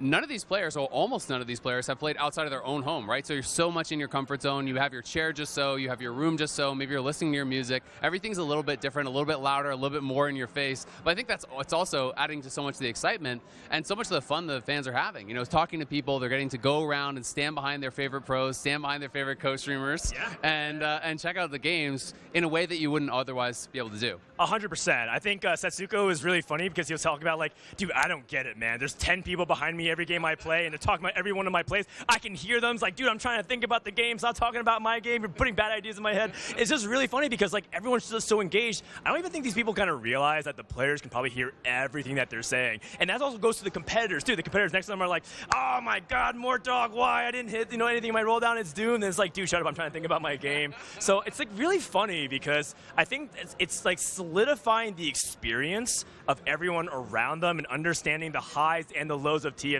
and also who's clutching. We've seen a lot of players who their backs are against the wall, right? World champion, replay for North America. He needed to get it first. The stakes were high. Everyone was watching him. Clutched out at first, advanced to the next round. That happened with other players who were also on the come up too. Darth Noob was in that situation. So it was just really awesome to see people also rise to the occasion, right? Who actually can perform at LAN, and that's something we never really get to talk about in TFT before. Absolutely, that is what it's all about. So Frodan, thank you so much. We know you're busy. We'll let you get back to the co-stream. Thanks, everyone. And we're back here at the caster desk, and Gangly, actually, I'm gonna grab something that Frodan said there of like, it's different to play at a LAN, and somebody that has experience doing so is Wolfie, who's playing on our main stage. So listen, the tournament format has a lot of variance in it, and one of the things about playing in LAN, like Frodan was talking about, is all of a sudden you are hit with these factors that you've never experienced before. However, you could actually make an argument that it introduces less variance into the tournament results. Hear me out, Mortdog. Here we go. This again. You have the agency in how you respond to the things going on around you. If you can stay locked in, if you don't get nervous, you have built yourself an edge. I talked to Saint leading up to the event. He said it himself. I don't get nervous. I have LAN experience. It gives me an edge over the field. So while you may not have the level of consistency that you may find on ladder, there is a certain level of edge you can find in that sense. Easier said than done. These are humans, not robots. I don't think most players can say, I'm not going to be nervous, and suddenly they're not nervous. I think it's difficult to really deal with all the factors. I get what you're saying, but again, especially main broadcast stage here, you know everyone in the field is watching as well. It's going to be so hard to stay locked in. A player like Sasa, for example, going 6th in a game where he was expecting to go top 4 for sure, has to bounce back mentally for this game 2 and 3 to try and make it to tomorrow. But for a player like Sasa, I'm actually not too worried to be able to shrug that off. I know he's very good at that, so I have high hopes for him to go on. I just quickly want to shout out, every time we go into game, we have like the top-down view of the main stage player circle with the countdown in the middle. I love that. I think it looks so cool. Yeah, it's definitely one of those touches around the stage here that we've seen that's just been a lot of fun here. Portal-wise, we're looking at Golden Prelude here, so nothing too crazy. It's just going to be a gold start. It's kind of nice to know for sure you're not going to get a Prismatic or anything like that for some of these competitive players. Has an Evelyn, which is a really good stage 2 headliner. It'll get you through the stage, can do well. Falls off pretty quick, but that's kind of all you're looking for, right? Is just survive off that. Picking up headliners on 1-3 versus 1-4 versus 2-1 is something that's always highly debated. When I see St. Vicious take the Evelyn headliner on 1-3, what that says to me is that he has to value it a little bit more highly than some other trait or units that he's expecting to see in 1-4. It's purely, a stat-based thing. The further you go into not having a headliner locked in yet, the, I think, more lax you are with what you're picking. Whereas if you're picking right away, the very first chance you have, it means he's rating it as an S-tier headliner for stage 2, as Mort was mentioning. That being said, very item-dependent. You need to have items on this Evelyn for it to really pop off. Yeah, a lot of the times you see Superfan being used with this Evelyn to get that extra Hand of Justice, which will apply that extra healing, which is really good here. Items-wise, though, this is definitely one of those not comfortable starts, right? Even Shroud's not going to benefit that Evelyn. Guard Breaker's not usually something you want to slam that early. Buried Treasure, though, could help him out. Yeah, Buried Treasure could definitely help. We see some of those gold augments here. We've got things like Fully Adapted. We've seen some people be playing the Heartsteel augment there that could maybe go. I doubt Wolfie's going to be picking that. Wolfie more likely to pick something that's a little more generic. Heroic Grab Bag, you can spike an early 3 cost, but that's another one that really risky. So some pretty, I imagine a lot of sort of generically safe picks here, right? I almost expect Harm Assist from Wolfie, for example. Yeah, Sure enough, look at that. I thought that too, and that's where we're headed. I honestly don't hate it. I think Harm Assist is good enough if you don't want to lock yourself into, if you don't know what headliner you're aiming for, then Harm Assist is at least going to give you that freedom. Yeah, I think my read on it was like, is it good enough, or is it kind of the only clickable augment on that list? I don't know if he really wants 2 lesser champion duplicators right now, but I agree with you, Mix. I think it's like, it's one of those things where you're definitely going to get value out of it right off the bat, and I don't know if he would have gotten those from his other augment choices. So I do want to talk about this. One of the things that stationary support, it's a very good augment, right? You get that target dummy, you get that support item, but the needlessly big gem at 2-1, this is one of those current high rolls that I think a lot of challenger players look at and they're like, wait a minute, this might just be too good. A Mumu pair as well, Mort. This could be even scarier. What buttons did you press in that break, huh? Yeah, but the fact that you get the extra gold, right? Because a lot of these combats in the early game usually go long, so it usually procs with, an extra 1 to 3 gold. You get that damage, which then likely gets you to win fights, especially with the Annie here. So this is the kind of position that, if you're listening to your streamers, they're probably like, this is a high roll, this is a first, I'm in a great spot here. So watch this gem, right? This fight, how much gold is it going to generate? How much value do you get out of it? On the opponent's side, that's just a Yasuo 1, so not too worried. And right now, again, you see the fight pacing right now is pretty slow. There's not a lot going on. That gem's got plenty of time to count down. 1 unit dies. We're going to see the gem proc right about now. That's 2 extra gold, which that alone, 2 gold per turn is already insane value. And now your team's doing all that extra damage. Easy fight here, and again, this is just a great start.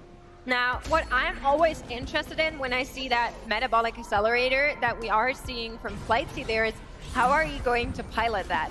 Are you actually going for like an aggressive loss streak, trying to build out that econ and then playing very close to death, which is something we in EMEA, we at least have some players that are really familiar with it and like doing that a lot. But then at the same time, you can also get burned really quickly if you do that. I think it was more fitting with Econ trades where it was best to try and go for that 8-9 loss streak. Not so much the case with Heartsteel. I think it's a little bit worse in this case. I think open forwarding is also more punishing in this set because of the power of headliners coming to the board and dealing so much more damage where if you're open forwarding, you're taking big losses all throughout stage 2. Yeah, Metabolic has been someone that kind of feels like it's fallen out of favor generally. But it can save you, you know, again, over the course of 3 stages, right? That's going to be a lot of extra health that can give you time to find something else. And at least, you know, in this format where we talk about getting top 4s, you know, Flighty did get that 5th place. So, you know, something like a 5th and a 3rd and a 3rd might be enough to move on here if you can use advantage. But it also, one of the things that gets underappreciated is like, you're down potential combat power, right? And so even if you do make it to the late game, you might just end up losing every fight being down that gold augment of combat power. I want to call back to when we were looking at Vile's board and talking about the high roll presented. One of the fascinating parts about TFT is that it's anybody can high roll, but not anybody can pilot it. Doesn't a Mumu? Surely it will not make it to Vile, but if it does, a Mumu 2 in stage 2 with Nuki Big Gem would be so crazy. A player has to be scouting and denying this, but all of a sudden, Vile is so close. Cutting does finally get it. That would have been crazy. Yeah, oftentimes at this point in the carousel, it's almost impossible to get a 3 cost as the last pick, just because the gold value alone. It's early enough that honestly, you could take a cloak, you could take a belt, who cares? Just give me that extra gold to reach that econ. I think there was someone, I think it was Soju or something that's like 20 equals 30 equals 40 equals 50, right? Like every little gold is gonna matter to get you to that next stage, and 3 gold versus 1 gold off that carousel can make a big difference. All right, we're seeing Hardiman's board here with the early 3 Heartsteel online. Yeah, 3 Heartsteel well. 3 Heartsteel is one of those things that in stage 2, the value is actually not that high. Where Heartsteel really starts to get out of control is when you get 5 Heartsteel. 5 Heartsteel stage 3 and after, that's where you start to get those big heart totals, right? You start getting like 2 components for a drop or a Thieves Glove or, you know, things like that. And that's where it can really make a massive difference. But a lot of people really like this Heartsteel Cassante because it's going to allow you to get to that 5 very early. I don't know how often we'll see this line, but I just want to call out real quick, Flightsy playing the 8-bit alongside the Heartsteel. One of the outs you do have when you're playing Heartsteel, if you're not just looking to go full econ into a fast 9 or something like that, is there actually is a line where you can play around the ribbon because you're playing edge lords around the Yone in the mid game. So being able to stack the 8-bit early does make that transition point a little bit easier if you consider ribbon an out. We're talking about Sasa yeah. in the start of this game. We said he had to come back mentally strong. He's doing so in stage 2, 100 HP for now. That 4-win streak, the only player really with a chance to have that huge econ streak, win or loss, coming into Krugs. Moritz, talk to us. What's paining you? Well, it's tough, right? Because we're like, Saza's 100 health. Great. We literally just saw a game where he was like 100 health 3-2, win streaking, and then... Are you jinxing players, I'm not jinxing Moritz? it, but I'm just saying, like, you know, history repeats itself, so let's just be careful. But what I will say is Saza's clearly showing he knows how to play stage 2, right? Back-to-back dominating stage 2 performances shows that he knows that early game. Now it's just a question of, like, does he learn from, like, maybe investing in Yorick was the big mistake that cost him this time. Do we learn from that? Maybe he heard us say that that's a good pickup and he went for it. I'll take the blame. It's okay. You know, going into the event, Zaza actually reached out to us, filled out our questionnaire to talk about his form going in, right? Something he said was that he wants to play around level 8 more than the fast 9. So I think it's actually kind of poetic in a sense that the game we did see him play around that fast 9, fast 10, he falters a little bit. Yeah. So I wonder maybe we'll see him, if he's in a similar position, actually try to play around the 4 cost on level 8. So has the headliner Katarina here? We'll have to see if it's, okay, it's the Crowd Diver one. So not the Country Plus one, but if you decide to stick with this Katarina, that's better. That being said, I don't think he's going to stick with it. I think this is just one of those transition ones to move on. But this is the kind of headliner that can be powerful enough to just get you all the way to 8 and not have to find a 3-cost headliner. Yeah, I agree. It's something I personally enjoy a lot, you know, an assassin type kind of unit, 2 costs. You got me there, Moritz. Thank you personally as well.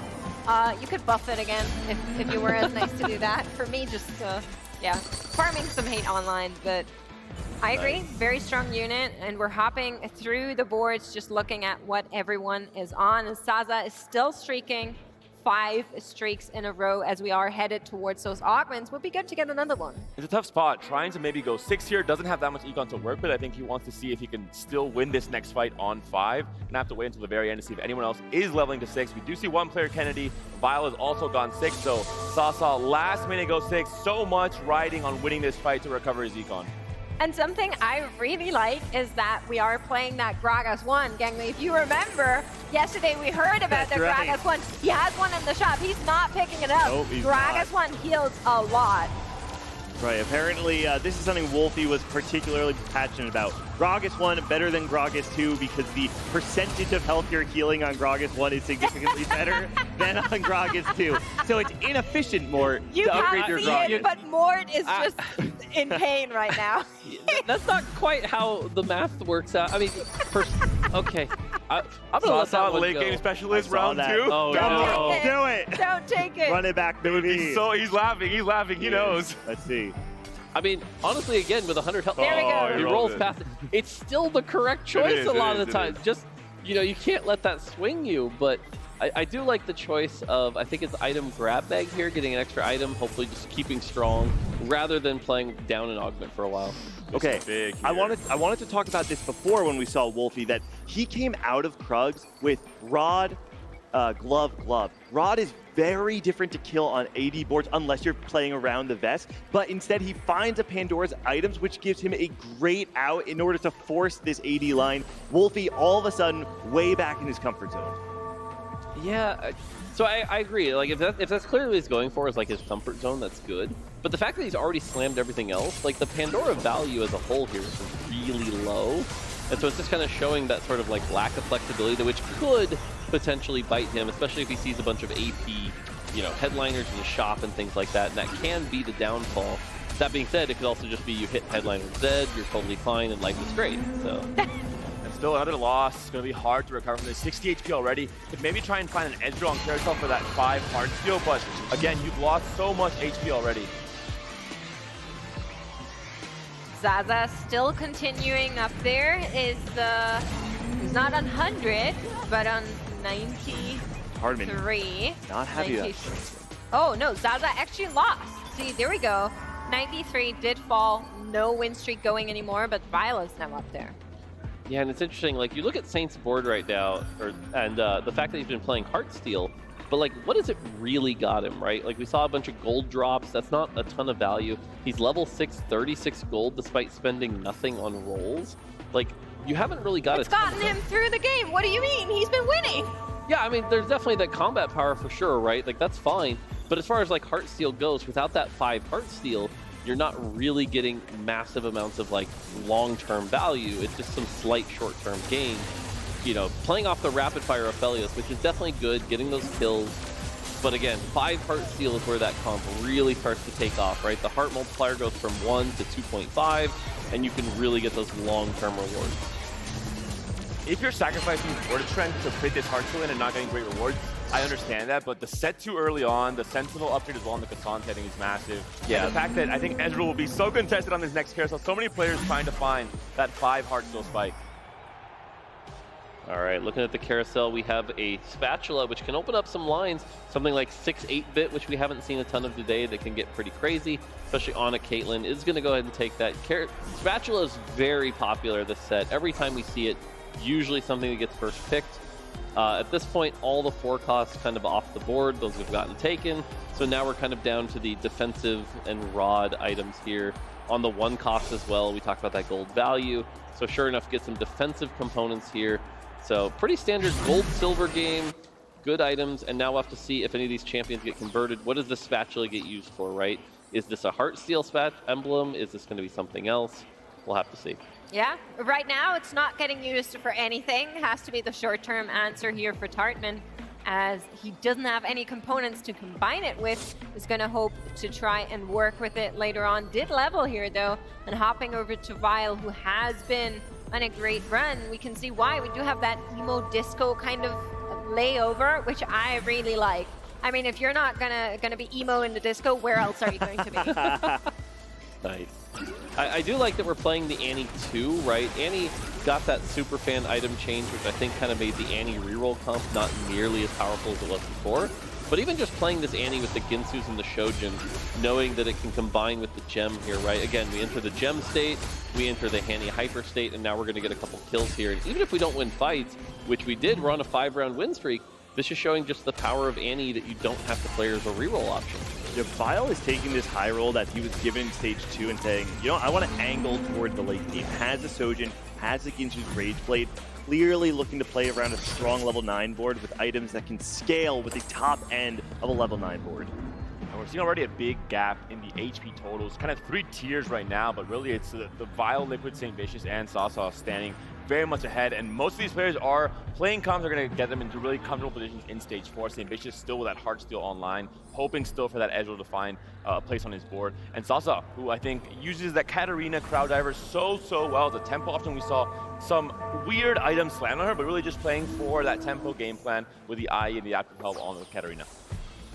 Yeah, Saint in a really good spot here. Like I said, the set 2 especially, set 2 in stage 3 with these items, you know, the Thieves Gloves, but good Thieves Gloves roll, it's really hard to take down. There's just not a lot of damage.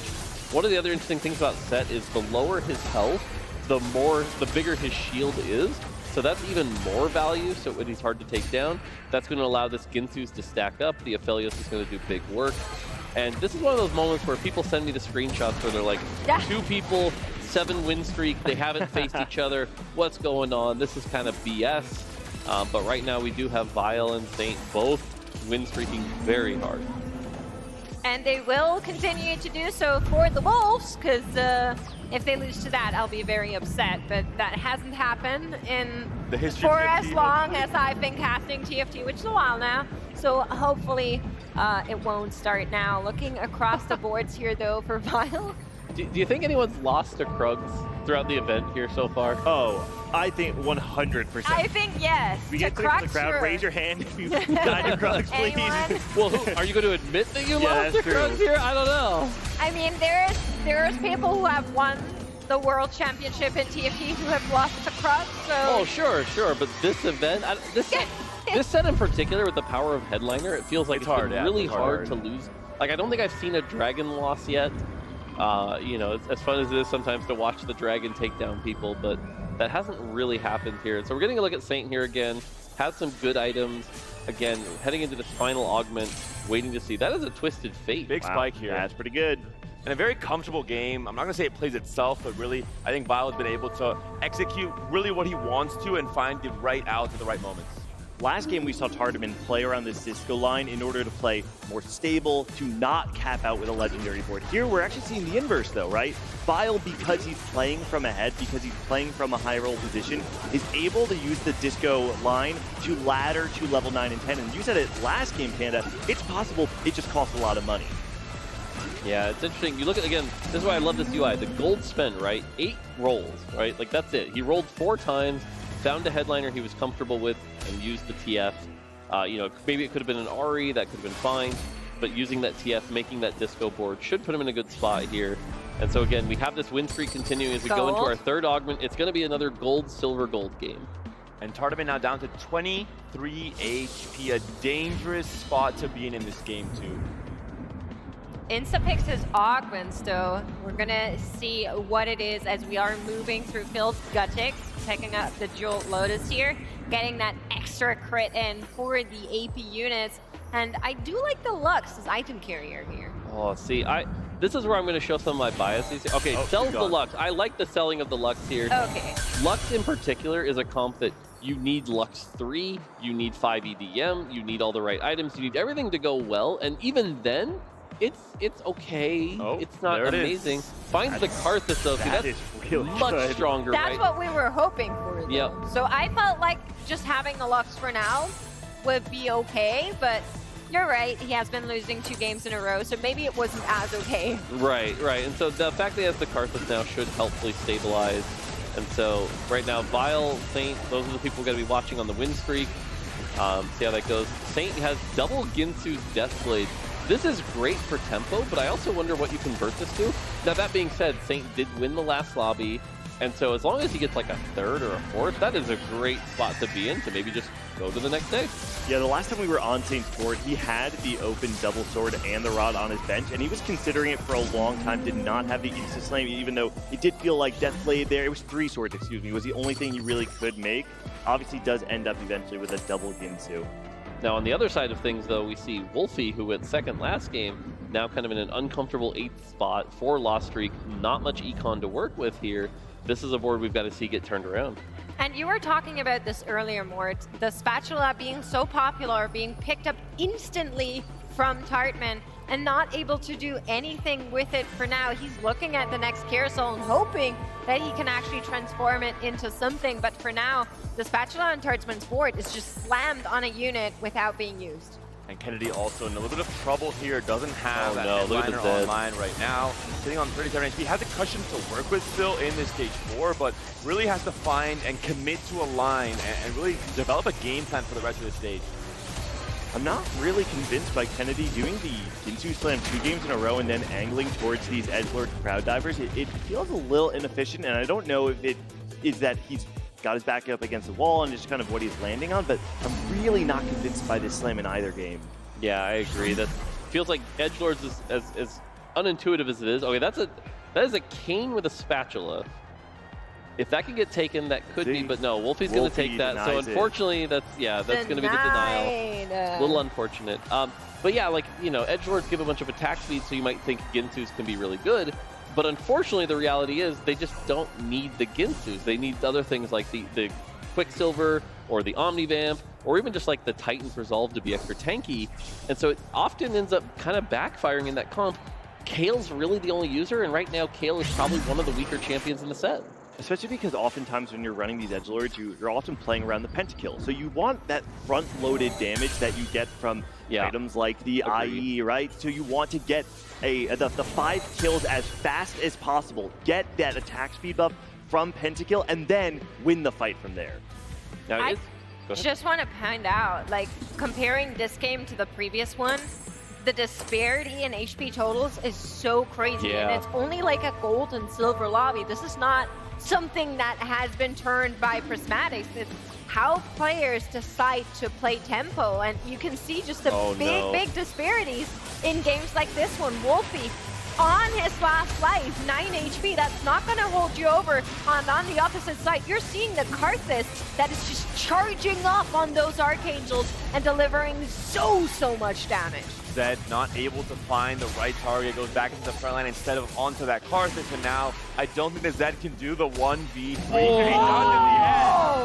Clutch kills on the Akali and the Karthus, and at least for one more fight, Wolfie survives. I was going to say, honestly, that's probably the matchup that Wolfie wants to find. A lot of these edgelords thrive when the damage is spread. When you have the units like TF or Karthus who are attacking multiple units on the board, they don't always have the single target damage to take out the actual threat. I want to call out that fight might have been so insanely important because it gave Wolfie a little bit of extra health.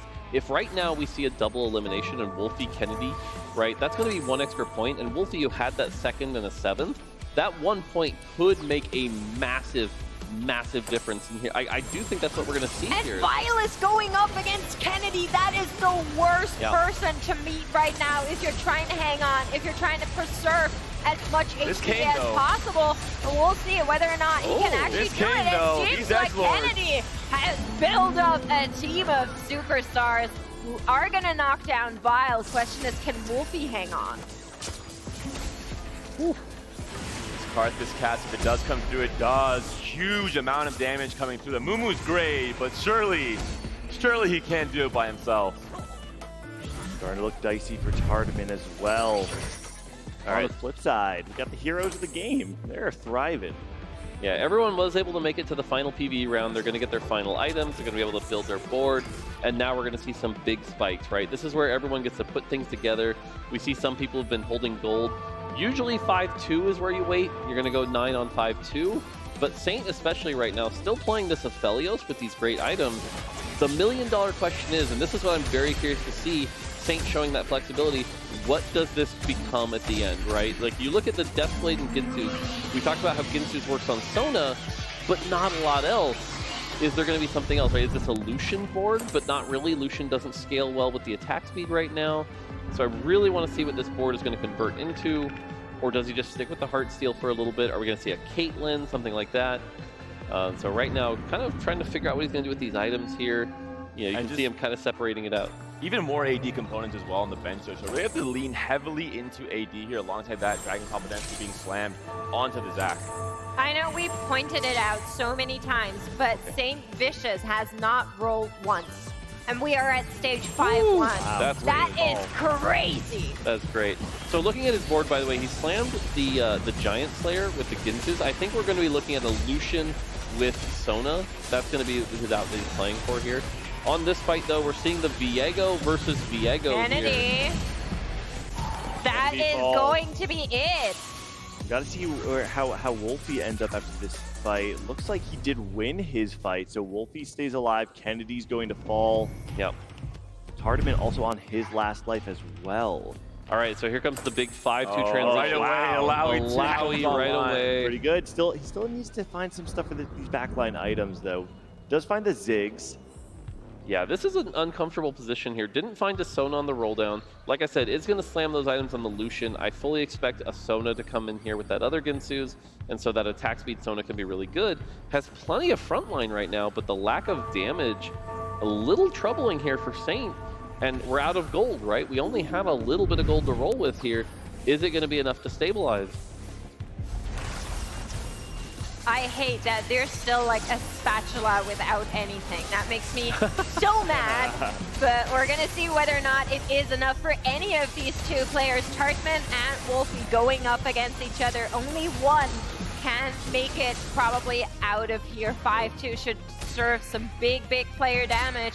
And it could go either way, to be honest with you, but that Ahri is getting more dangerous by the second, and Tardman knows this. He's cheering for her, and she is going to deliver. As much as we talked about the edgelords really liking those matchups like the TF or the Karthus, the Ahri is not what you want to see when you are playing a melee carry. So Wolfie goes out, and Tardman, I don't know what's going on. He's feeling something right now. So I feel like the Ahri wasn't actually the problem there. It was being stuck on the Nico, right? We saw the Nico roll the Bramble, and the fact that both of the main carries were just beating up on that Nico, not able to get through it, that's what allowed the Ahri to crank out the damage. So Nico, kind of the unsung hero there with that Thieves Gloves roll, making a massive difference, and the Zed just couldn't get through it, right? When you build those double Edge of Knights, those are defensive items. You don't have the offensive output to get through those insanely strong front lines. And now we're starting to see all these level 9 boards fight each other. We see, again, the Ahri here doing really well. And St. Vicious right now did get to 9, has a comfortable spot, but lacks the carries in the backline. Wolfie's watching this fight and saying, how come I couldn't get the Runeland Guardbreaker Nico in my fight? Exactly. That Ahri is putting damage out there. But like she is also getting damaged by the other team. There's a lot of damage that did go out onto her. The Lucian now being blocked off by the great front line from Tardman. That will protect him and the Ahri and keep him in here. And Sasa, same position as last game. Streak no. stage 4, then starts plummeting, free-falling down the HP standings, now on a 3-loss streak down to what could be 1 life on stage 5. It's interesting because you look at Zaza's board and you have a pretty good Samira here, right? You've got the IE, the Last Whisper, it's pretty solid. You've got a set 2. The problem is you have this 1-star Twitch and this 1-star Tahm Kench. This is not a front line. You really need that 3-star Amumu or 3-star set to really stabilize. Otherwise, it's just not going to be enough here. We get a look at this board, and again, it's a set 2 with some pretty good tank items, but no real hope of strengthening this front line anymore. We saw Vile playing so many Amumus as well, so it's much harder to hit Amumu 3 in this current lobby. Yeah, it's just unfortunate. And the other thing is we've seen, if you look at the a lot of the stats right now that are available on headliners, Country Samira, one of the best, right? You get that +1 country, you can roll off of it. Executioner Samira, much worse here. And so, unfortunately, it's going to go up against Saint here, who's found the Sona at least, right? So we see the Ginsu's on the Sona. We have the Lucian here, and I feel like that Sona alone might just make it too hard to deal with. On the other side is Tardman, who is fighting Guthix here, and I'm not sure who's going to come out on top.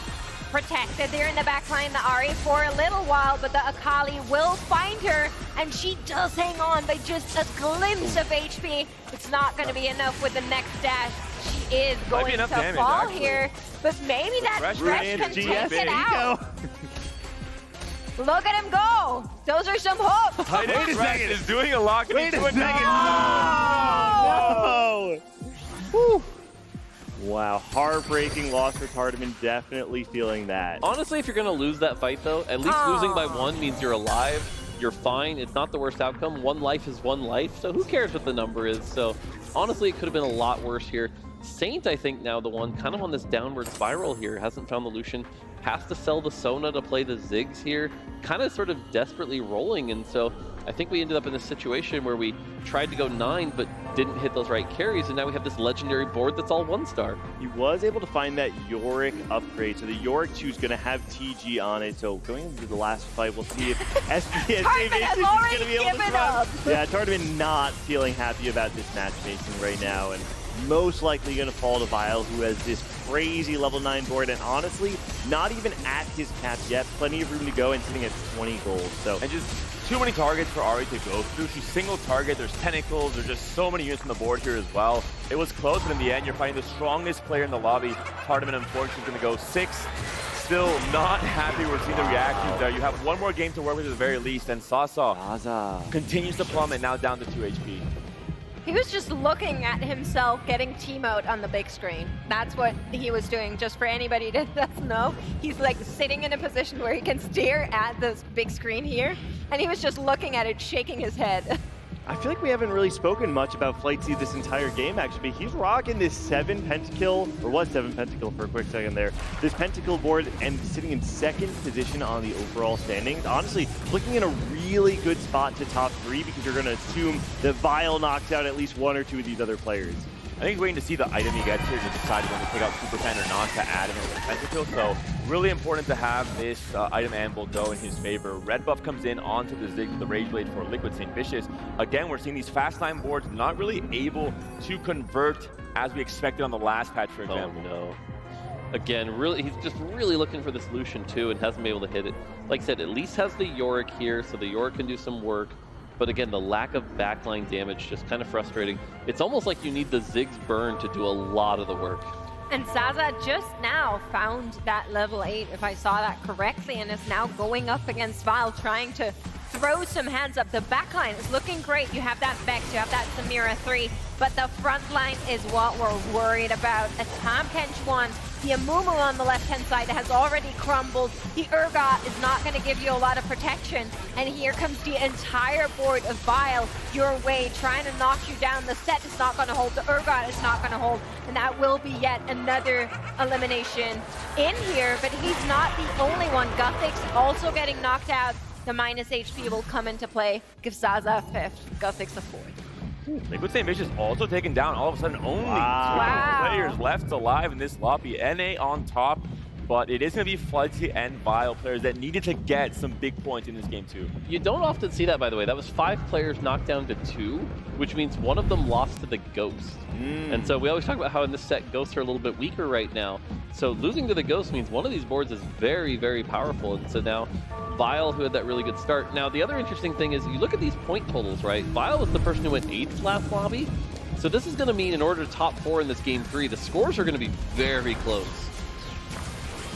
And huge props to Vile playing that disco line. We talked about how hard it is to pivot off of it. He has done so, I heard, mostly into 5 spots more, just trying to get maximum unit quality coming through the last 2 fights. But also, we're back on the 7 Pentacle that you called out earlier, Gangly, here for Flightsy, and I love that as well. It's not something we see a whole lot of, and it's doing pretty well. Not going to be able to hang on here, but they still have another round to go. All right, Vile does make another upgrade, finds the Lucian 2. That's going to definitely throw a wrench in Flightsy's plans. See if he can upgrade his board. It's kind of hard from this spot. What's he even looking for? One of the interesting things about this game, by the way, is that Flightsy has been level 8 the whole time. We talked about the gold spent on rerolls. He's been rerolling a lot more than everybody else. So if anything, it almost feels like, compared to some of those players who went 9 and couldn't stabilize, this is kind of showing that these tougher lobbies, it's harder to do that. That is the benefit of rolling on 8, right? Because if the players on 9 are not able to build a board, you can actually outcap them by just playing around upgraded units on 8. I think the one unit Flightsy would have really liked was the Yorick, but wasn't able to get that on the back of also just being level 8, of course. And then, you know, it's going to be hard to find that. It's still staying for now, but will fall. Flightsy taking another big hit. We're going to go into Care Zone, then after that, it will be the last one. If Flightsy loses one more, Vile will take this one home. Yeah, I think a lot of players would look at this and be like, well, Flightsy didn't win.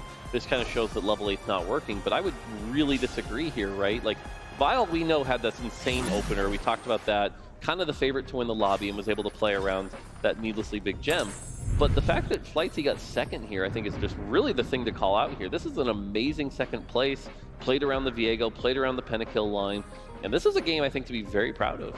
And got this second off the back of the Metabolic Accelerator, which I know we talked about before. Right. Has fallen out of favor in the meta. People do not consider this nearly as strong of an augment as it once was, especially when it first came out in set 6. It was kind of thought of as the auto top 4 augment. But Flightsy taking Metabolic Accelerator and opting to play tempo on level 8 and outlast the players who went 9 and could not stabilize. Yeah. We're going to be seeing if Vile can do it again, can take this round and defeat Flightsy a third time in a row. Looks like that might just be the case. Their Yorick is not upgraded. There is a goal, but it's not going to hold the line. And Flightsy is going to take a second place with Vile taking a first one here. And the big gem just doing so much. The econ early on, the way to really close out these stalled out fights in the late game where it clocks and you know that's just what you need to finish out that fight with the DPS and the Lucian. So really well played game overall. And I'm very happy that game 3 will be so close when it comes to the scores because it's going to be so exciting to have every single player almost in contention still. That's the big thing coming off of this, right? It's like, we're not gonna be able to like see a score overlay till we get into the game, but it's like we saw Wolfie go like 2nd and 7th. We saw, you know, Vile go 8th and 1st. I think we're gonna have an incredibly close score sheet, which means unlike like the first group we were casting this morning, where it was like very clear, like the top 4 was almost decided after game 2. This is the opposite. This is anyone's game. Even some of the players who've been playing well, like Saint, if Saint goes something like 8th, he might not make it here. And so this is not one of those lobbies that feels very decided. This is anyone's game right now. Game 3 is going to be one of those games that really tests all 8 players' ability to perform under pressure because, like you're saying, the tables have flipped, everybody's on the bubble, everybody needs to play for a top 4 or potentially even better. Well, we're going to take a look at our highlights here. Of course, a lot of people are just standing at the stations watching their favorite streamers, their favorite players, trying to see what they're up to. Yeah, I think at this point in the game, we see Zaza at 100 health. We see Flightsy playing around that stuff early on. You know, pretty standard game from this point. We saw at this point, this is where Vile and Saint both on that 6-game win streak. I think they both made it to 8, which put them in very strong positions. Saint playing so well off that Aphelios, that got him all the way to level 9. That was a great way to play around that. Continued on that tempo. As we started hitting those capped out boards, this is where it became a decision of like, which headliners were you going to take, right? We saw some people play Viego, but not necessarily have the right items for him. This Viego versus Viego matchup just doing a ton of work here. Unfortunately, that one couldn't do it by itself, and Pentakill carrying. And again, I love these player reactions, right? We see just how much that can matter. And so in the final fight, Vile's fully maxed out board, everything going, just was too much for Flightsy, who made great use of that metabolic to get a second place. And so just a really well-played game. Looking at these final Here are boards the points. Yep.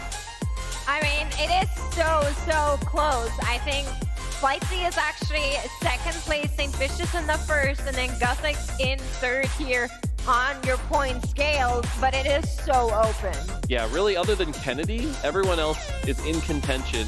Even Zaza at 7, right? All he needs is like, a 3rd. Should be in a really good spot here. It seems like most of the lobbies we've seen 14. So now this game is going to make or break the difference. And for Vile, a dominating win, 26 wins, 26 round wins, and only 5 losses in the entire game. so strong. A lot of that came off of just having a very high tempo, strong start, econ to accompany that, and then knowing exactly how to continue spiking his board throughout every single stage. I think the top two is so perfectly representative of the fact that you can play TFT in different ways. And in fact, actually, you need to be able to play TFT in different ways. You have the high roll opener, and you have the man who just wanted to outlast the rest of the competition and play tempo into a top two. Really great execution from Flightsy. Yeah, I agree. I really like this, and I really like how close this lobby is. It's going to make for an exciting third game, and of course, we keep saying it, but only the top 4 can make it to day 2. Of course, there's going to be some other stuff that the other players can do here, but you're really here for the main event. You want that massive prize pool. Absolutely. I mean, I think everyone's really trying to show at least get to day 2. That means you're in the top 25%. That means you're going to be in the prize pool. You're going to make some money back, different amounts. And I think for a lot of these players, they really want to prove that, like, hey, I've been doing this for a long time. I've been playing TFT. And for a lot of these competitive players, that becomes a point where it's like, it's not wasted, right? I've put in all this effort. I want to show that I can play with the best. So. Yeah, and production actually is giving us a treat because I kind of said it in joke, but I'm excited that they did it. We have a compilation of reactions from Tartman, and we're going to go into a break after that, but let's see it. Yes! He's so cool. I love it. I love it. Yes!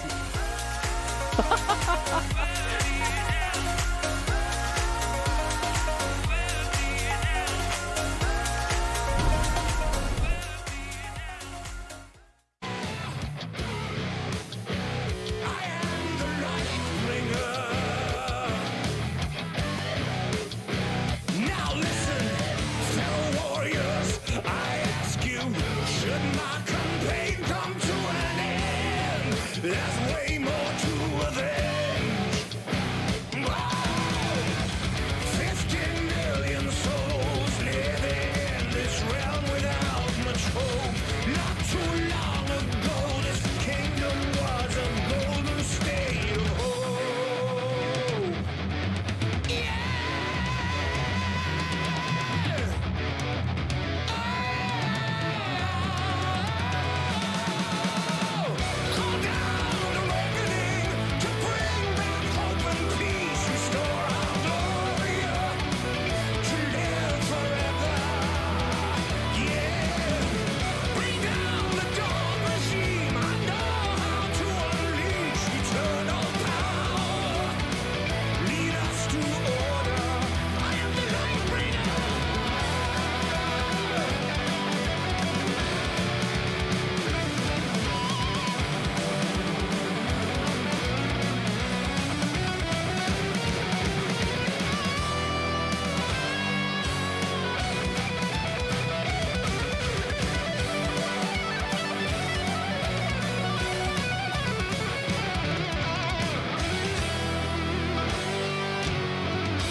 Restore our glory to live forever.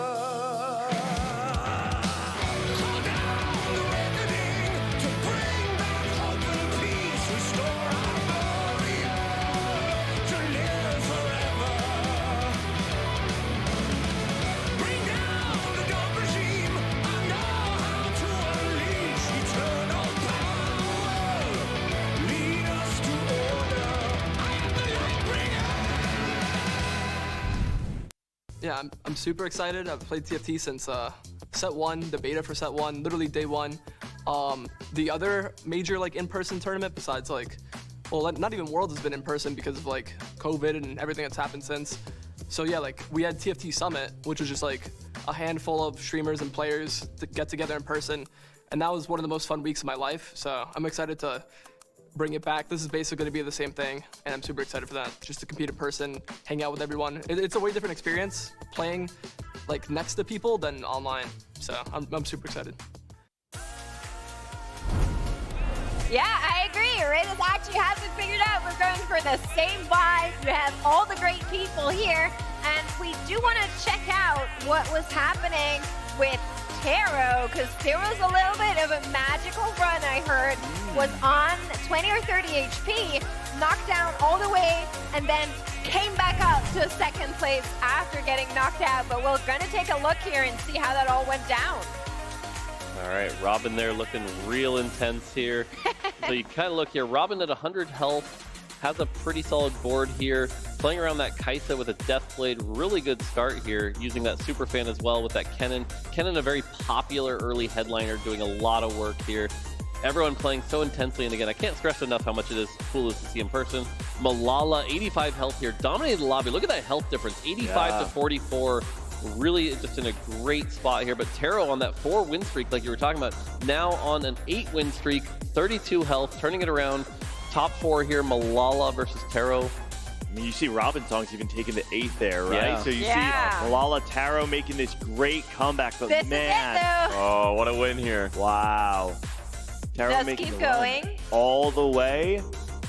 I mean, these wins are looking really dominating. So yeah, Malala getting the win there, feeling good there. And I think Robinson's taking 8th, definitely, you know, one of the favorites coming in here. So that's going to be kind of an upset. And we've seen it's very hard to come back from an 8th. It has been done though. We've seen some like 8-2-1 from people like Beppo.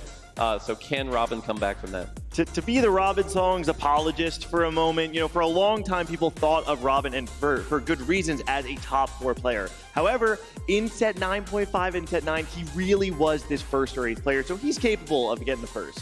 Well, we're seeing them all here on the footage, but of course we want to hear from them as well. Let's tune over to the players and viewers and see what they have to say. Hey everyone, Azel here at the TFT Vegas Open. I'm here with Melody, right? Yes. So how have you been enjoying the event so far? Wow, it's been fantastic. I think this is my first LAN event, and I think Riot did a really good job. I'm super impressed. From the moment I stepped in, I was just blown away. Yeah, it's been super fun. That's awesome. So are you a big TFT fan? Well, my partner over there, he's trying to get in on the competitors side, but we all know it's sold out within like 8 seconds, so it was really hard. But we're still here for spectating, and I'm a great supporter, so I try my best. That's awesome. That's awesome. Well, hopefully they'll have another one, and there'll be more spectator passes, so you can get in next time, and then you can cheer him on. I can support him. Yeah. I love supporting everyone else too. So who have you been cheering for? Well, a group of people. I mean, I kind of like a lot of different people playing like different styles of TFT, but it's cool to see the DSG group. I think there was a lot of hype around that, so there was like the Robin Songs, the K3 Sojus. I got to see a bunch of new people from like EMEA. It's great, so yeah. Awesome. Awesome. Well, thank you so much, Melody. I appreciate you taking the time, and back to y'all. Hello everyone, we're here checking in with some of the members of the Lab, which is one of the biggest groups in NATFT, and I'm so pumped to be talking to all of you because I heard y'all made it through to top 256. Some of us just barely, this guy namely. We're going to keep high rolling. We're going to keep high rolling. We're making it through the next round as well. All right, so you got to high roll a little bit, but what else is the strategy behind making it in top 256? Play good TFT. That's what I learned. We studied a lot. Our best players kind of didn't make it. But I remembered at the end, TFT is just slamming items, playing good units, and making a board. That's what I did. You make it sound so simple, and I know that it is not. So what does it feel like to make it into the top 256, knowing it is about that skill expression? It honestly feels really good. We as a group put a lot of work into preparing together so that when we got here, it was more, we could play more off of our instincts and just, like he said, play good TFT.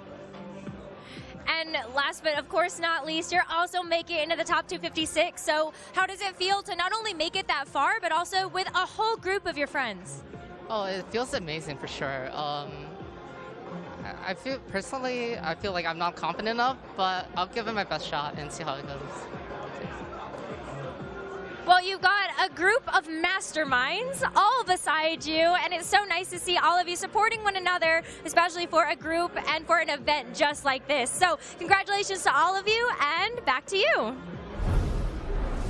Hey everyone, Azael here. I'm here with DSG, Robin Songs, playing in the second round of games. How have you been finding it so far?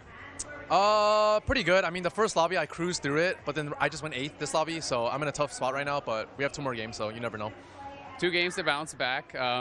Has it been, is this your first major LAN? Like, is this first big event like that you've kind of played live in? Yeah, this is the first, like, the first LAN event was like TFT Summit, but that wasn't really, it was like a small room. So like, yeah, this is the first live event. Kind of cool, very cool. Kind of nerve-wracking though, because like there's a lot of people watching you and stuff, so definitely a little bit nervous, but you know, probably get used to it. Do you think that's changing, you know, how you're playing, how some of the other pros are playing? You know, having all these people behind you, having that additional kind of pressure, and just not even being in your own house, like in your comfort zone. Yeah, definitely. I think people who can adapt faster will do much better. I know I'm not even playing at my 100% because like I don't have my specs. It's like I'm like not comfortable. People are like behind me, like watching me, and like you know you can hear them talking and stuff. So definitely like a little handicap, but like you know everyone's in the same arena, so everyone has the same like whoever can adapt the best will probably like win the whole thing. Yeah, absolutely. Well, thank you so much. I know you have a couple games to get back to. Wish you the best of luck. Hopefully you can make a comeback. All right, thank you. All right, I'm here with Silverfuse, who had advanced to the round of 256. Silver, you used to be in, you know, the one with the mic, casting a lot of games, a lot of different strategy games. How has it felt to step into the ring? Oh, it feels amazing to get on the floor and compete and not just watch. And also, I made it to the top half, so I'm already feeling really good about myself. All right, Silver, that's awesome. How do you feel continuing into that top half? Do you think you've been popping off against a lot of these other top players?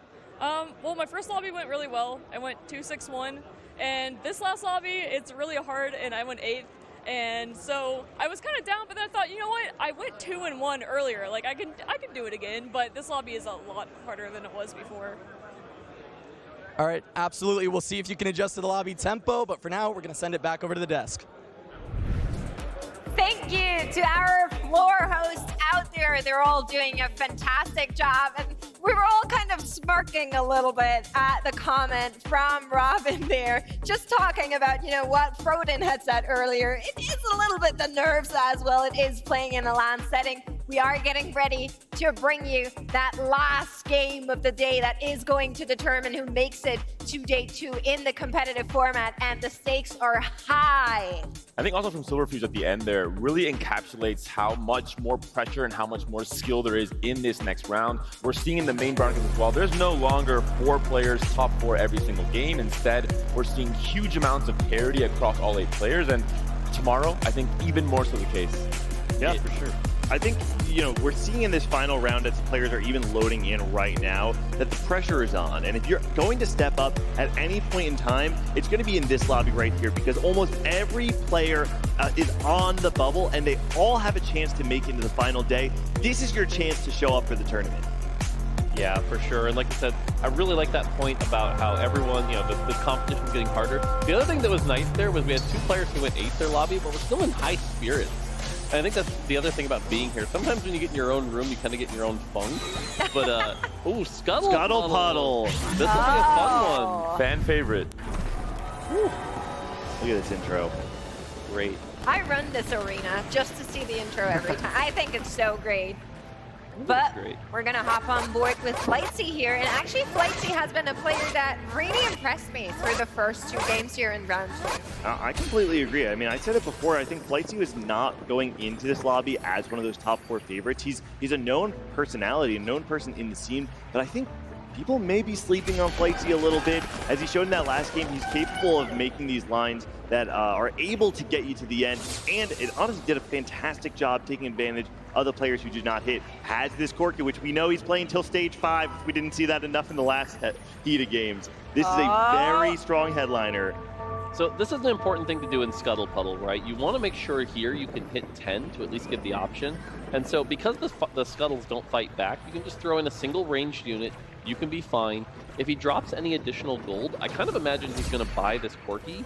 You know, if it comes out of any orbs, because we know the 3 guaranteed gold out of the scuttle, each one is going to drop 1 extra gold than normal to kind of celebrate that. But unfortunately, it looks like we're not going to get to see the gold here. The small orb will likely come from the next round, and so that means, okay, no, it is a 5-item start also. So this is definitely a swingy game. It's going to buy those units here and maybe play around that Corki. But this is an interesting one because Scuttle Puddle plus 5-item start means there's going to be a lot of resources. If anyone in the lobby gets a gold start, that's where instead of the 5 items, you get 4 items plus some extra gold. That gold on top of Scuttle Puddle, we could see some wild economies. And looking at it right now, Saint and Kennedy right now, both over 10. So we want to keep an eye on seeing any of them hit over 20. That's going to be an interesting mark and show how much that can snowball.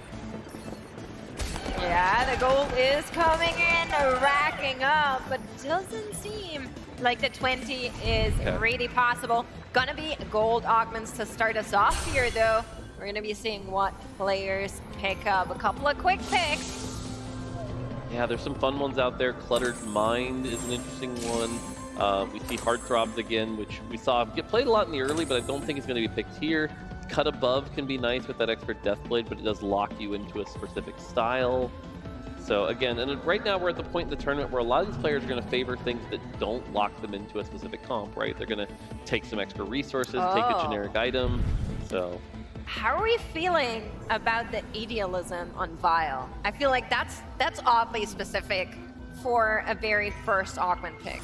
Yeah, it's possible that he was dropped components that allow him to play into that and get more value kind of immediately from the Hand of Justices. I want to talk real quick about the fact that St. Vicious snap-picked this Cybernetic Bolt immediately because he had additional components on his board, was able to get 2 Cybernetic Bolt values on his front line, and still have an item and a half on his back line. Not just that, but I think with these components specifically, you're more inclined. They're harder to slam early game, Cloak especially in most cases. I think the kind of the cursed start in most games is that Cloak, Belt, Sword, for example, where both get even more value. So I think a lot of different factors led St. Vicious to slam this. And once again, the Corki on his board, showcasing how much he values this headliner. Yeah, again, here's another Corki board here. So a lot of Corki going on here. Looking at the econ, Kennedy right now, 26 gold. So he's the one kind of leaning into that Scuttle Puddle big econ, whereas everyone else, this is a 3-item Corki already.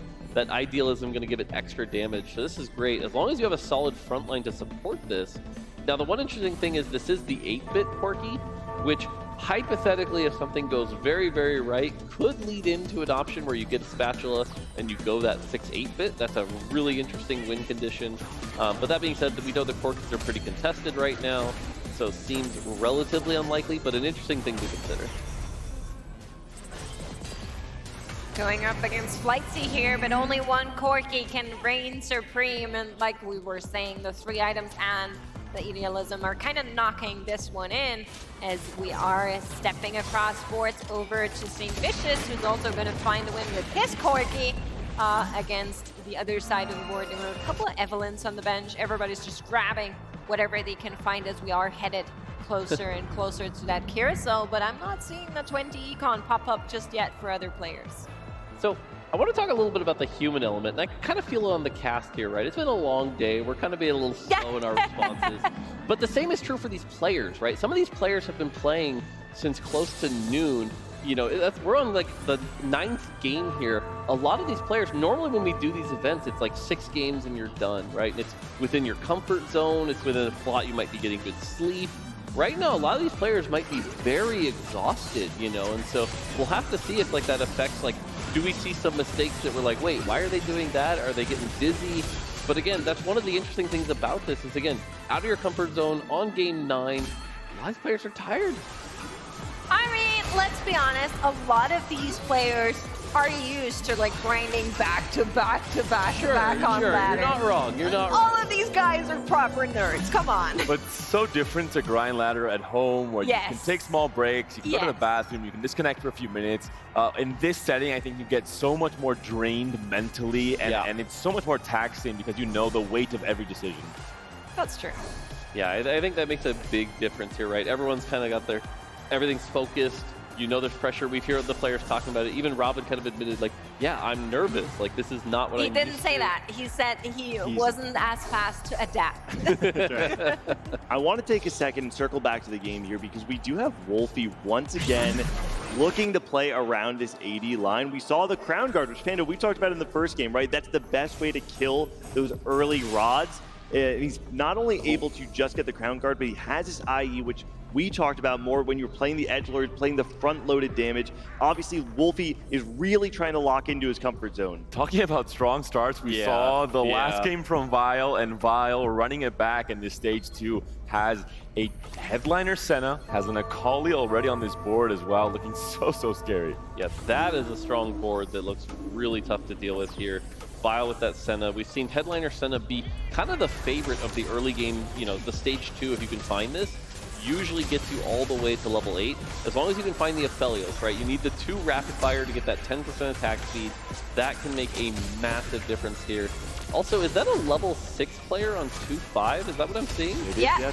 Hartman going for the level up. And unfortunately, you're facing off against Vile, who's just uncharacteristically strong for this stage 2 still. So that is going to be a loss there for Tournament. It is criminal that we did not get the player camera on that, let me just say. I want to see Tournament react to that. We're working on it. We got to give him a little bit of a break there. That's right. I think it is interesting that Scuttle Puddle in particular, with those extra resources you're getting from the gold, opens up options like that where you can level up to 6. But the fact that it didn't pay off is a little bit tragic here. And looking at Kennedy's board, again, Kennedy, unfortunately, probably the one player who can't make it right now. Has this quirky 1, doesn't have a headliner, but does have 50 gold. He can play this very greedy. He can try to, you know, really spike hard later, maybe turn it around, and at least try to, you know, go out on top with like a first and walk away with his head held high. It is kind of, honestly, a little sad to see that the last 2 games we saw Kennedy look to try and play around the edgelords. This game, it says, you know what, I'm not going to try and itemize around edgelords, and then immediately is met with the Viego and Gnar headliner in shop. So Kennedy going to have to play a different type of game, most likely around AP. Yeah, for sure. And so now we get a look at the level 6 board. Again, has some okay units here, but still playing around that Lilia. And kind of hurt the econ a bit here, so now we're only on that 1-round win streak, so it didn't really pay off, unfortunately. Looking at St. Vicious, of course, same thing as you were saying earlier, Mort. You can defeat these fake Crux without needing to have a strong board. That's one of the things on Scuttle Puddle that you can just cruise by without being threatened by the Crux waiting at the end of the line. So a lot of players often opt to play a little bit of a weaker board here, go for something like the big losses that we are seeing from Kennedy, who's on 5 losses, or even Flightsy, who has also bled a lot of HP without actually getting that loss streak going. A very early Ezreal for Liquid St. Vicious, who's comfortable playing Heartsteel, who knows exactly how to play to his outs with this trait, knows exactly when to pivot off of it and how to stabilize in stage 4. Yeah, it was interesting. We also saw he had a headliner Kaisa with the big shot there, so it's definitely some options here. The other thing to note about Scuttle Puddle, by the way, is yes, you get the extra gold, but you also get, across the game, an extra 2 item components. And so that's going to mean a lot of these compositions that require like 2 itemized carries and some frontline, things like the Karthus Akali comp, can be better because you have those extra resources to get them itemized. And so we'll have to see if that pays off here. So we're starting to see some of these Heartsteel come online. Again, we've talked about 3 Heartsteel can be very good in stage 3, especially if you can get up to that 5 Heartsteel. Moving that Shojin, again, Shojin, Ginsu's Hodge, just being that kind of standard itemization that's so flexible.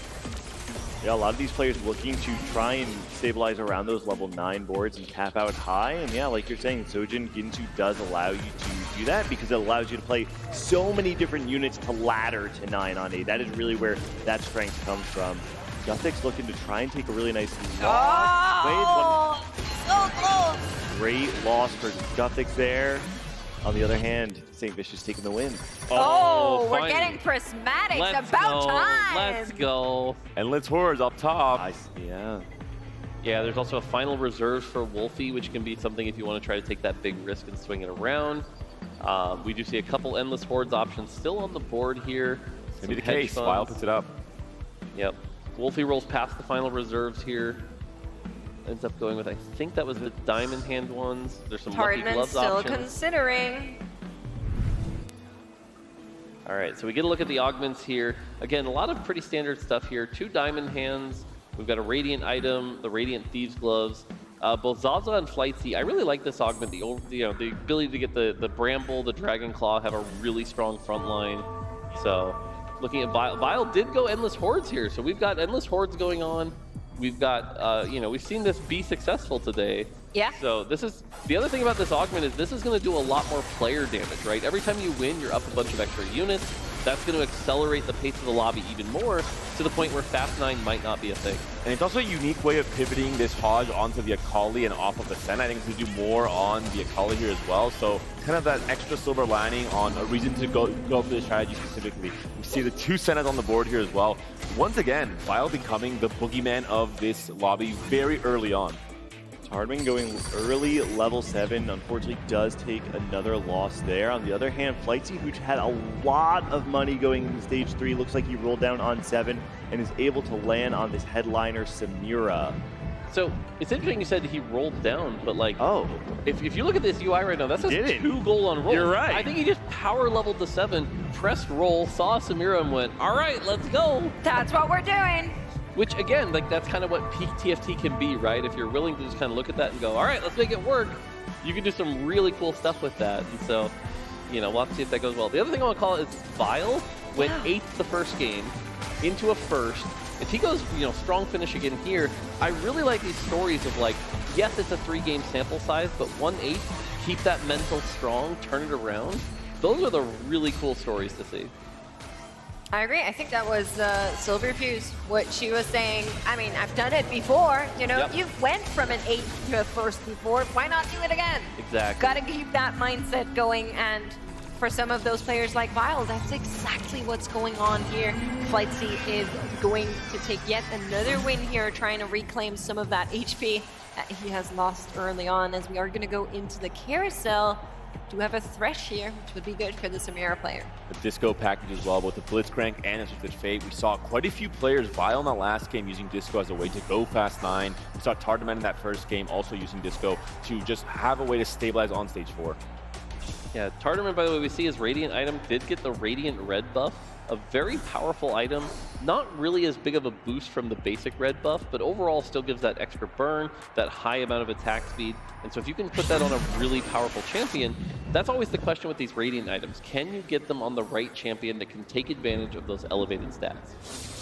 Looking at the numbers on the right, you see that actually the middle of the pack are those 3 players who have leveled to 7, and it's just Vile now as well as Wolfie who are joining them. So it's kind of interesting to see the tempo was actually dominated by these players trying to find an edge from maybe not a high roll position, while other players were able to greed a little bit more. And Wolfie with a very interesting trait spike here. 6 Guardian online in this stage 3.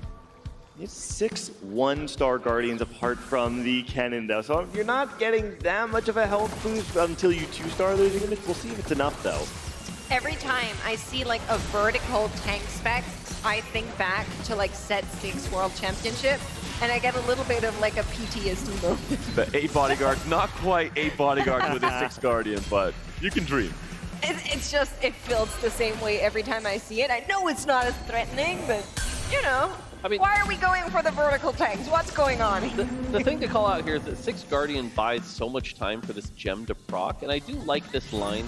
It is going to fall off a cliff right around 4-2. Because basically it comes down to who has the damage to burn through all this effective health, right? There's so much health going on here. And right now, the answer is not many people, but as those boards get capped out, that's going to change. That is 102 gold, by the way. Gotta stay rich. Capitalism. Let's go. That's a lot of money. We did get a cheer from the crowd. With like a 10-second delay, still a cheer nonetheless. Moore, you made a really good point before when you were talking about how the 6 Guardian is going to fall off a cliff. And one of the things I really want to point out though is that Wolfie's probably not playing 6 Guardian on 4-2. And I think seeing Guthick's board here, it's a really great example of the fact that the natural tempo of the lobby that we're seeing today is that people's boards from 3-6 to 4-2 are changing drastically. Yeah. And I love this current pivot from Tournament, the Crest of Cinders onto the TF. Still 50 gold to roll with or level with, currently still level 7. So we'll see if Tournament can find a way to either go into Disco or just try and go for that Fast 9 strat instead. Yeah, I mean, this is so much gold. I don't think you Fast 9 off this. I think this is 8 and then just really, really stabilize. But then, of course, at that point, you're down to Prismatic combat power, which is always scary. We are going to get a bunch of extra resources because, again, it is Scuttle Puddle here, so that can help. But again, I also imagine, again, level 8 on 3-7. This is the power of that extra economy. So we're going to get some big transitions here. Who are going to be our 4-cost headliners as we head towards that level 9? Actually really aggressive to go down here and get that level 8 in before the Scuttle Puddle round happens, I feel like. That's an interesting choice. Yeah, well, you know, if you think about it, you lose the econ threshold, but you gain the next level shop. So I don't think it actually costs, it may not cost anything. I don't know exactly how the math works, but it's not that bad. And we see the RA, but he knows he needs frontline, has to find a tank, and well, a tank he's found. Just one roll, finds the Blitzcrank Tournament once again in his comfort zone that we saw in that game 1 with Disco. Slightly online with both TF and the Blitz on the board. And with a few more upgrades, he could find a stable enough board with Patient Study especially to go 9 at some point at the end of stage 4. Yeah, it's a little unfortunate it wasn't the Disco Blitzcrank. That would have been a little bit better here, but does open up the line to just cut some Sentinels or maybe go 4 Sentinel. But 4 Sentinel in particular, not quite as big a spike as something like 6 or 8. Whereas Disco, if you can get to 5 Disco, you get that second ball that allows you to position in ways that don't necessarily grief you and put you in the corner. But now this Blitzcrank is going to be very strong at 4-1. It's really just, can we hit the TF2? The other thing to call out here is we have a Blitzcrank with these tank items and a Gunblade TF that's going to be healing it. So again, that's going to be very powerful here. But TF1, other than that, it doesn't have much damage here. It doesn't have Disco accelerating it, right? Disco gives that extra attack speed every little bit. So this TF is not ramping up like you would normally see in a Disco film. Strong enough for now. Does keep going here and is going to be able to take down the Kaisa despite her trying to get away. Augments are coming through one more time. We're going to get another set of Goldens to finish this round off here. Anything that stands out to you? I mean, honestly, the thing standing out to me here is that 5 players made their augment choice in about 4 seconds. Yeah. Very quickly. Like, they knew so exactly what to do. They needed that time for everything else, and they moved real fast. Gothics with 35 HP. 113 gold. This is not going to roll yet. Wolfie does land on that Akali headliner while still maintaining all those AD items. as well. Wow, great hit from Wolfie. I don't know if it's going to be enough to stabilize him. He's sitting at 33 HP though. Lightsy rolling down. This seems like a really bad spot for Flightsy here. Really looking for that Samira. 1 off, unfortunately, and so now is going to be stuck at that level 7. He is win streaking, but again, we know everyone just spiked really hard here on 4-2. Wolfie needs to get these items slammed real quick. Has the Poppy, which is going to provide great tank, but as soon as Akali takes damage, you know, that Akali's going to go down, and when you're left with just Poppy, she doesn't really clear up the fight by herself. But thankfully does have that needlessly big gem that's going to allow the Akali to do even more damage. And Akali has that built-in Omnivamp, so you can just load her up with damage. Also, people have been talking about putting AP items on Akali to make sure that the mana refund from her spell kind of gets her casting quicker. It's kind of a new build that people are starting to develop. So I wonder if we're going to see that from Wolfie, because it clearly sounds like he's been playing the line a lot. Does he know about like the AP items and how you can itemize that? I mean, let's look at Guthix's board, especially after this next fight, going into after the carousel. He might be spiking. He's spiking now. Yeah. He's using up his gold to go 9. He's rolling. Finds a He's trying to find a way to stabilize. He's on 2 fights right now. RE2 does not want it. Sells off the RE here. He needs damage. Yeah, like you said, big lack of damage here. Has some Ezreal, some Lucians, but everything that he could throw in here is 1 star. And so I think the Alawi is okay here, but again, the lack of damage.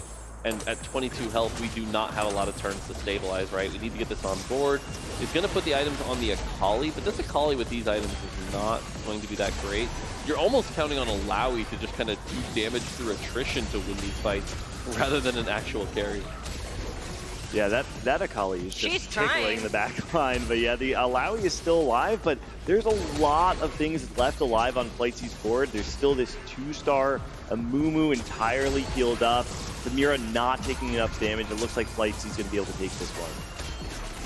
And that's going to be actually a pretty big hit for Guthix, who's already down near 10 HP to go. He can only live one more round, and after having rolled down all of that gold, it feels like a pretty bad spot. Yeah, I mean, we look at the points, right? Because again, we talked about how close this lobby is. Guthix was at 10 points. Really needed like a top 4 to secure it, to put it at 15.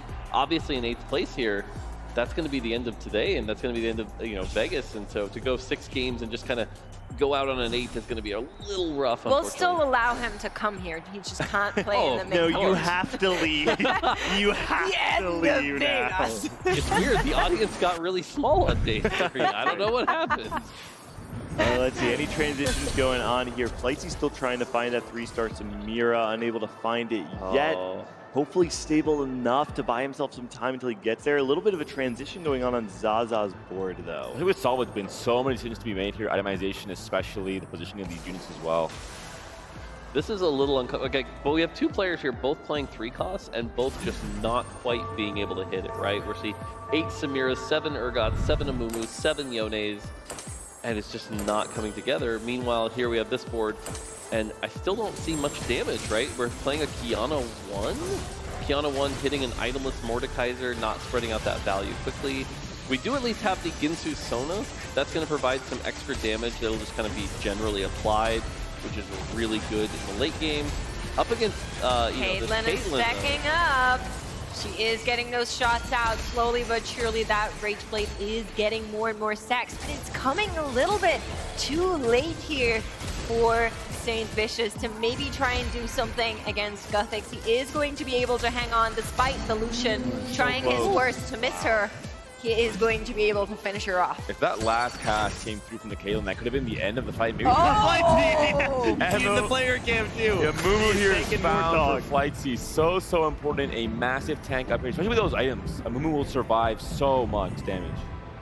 Yeah, Amumu 3 is just such a powerful spike, like we said, and at least has the Samira. The Samira is not the 3-star, but it's going to cut, you know, and has the 3's company as well.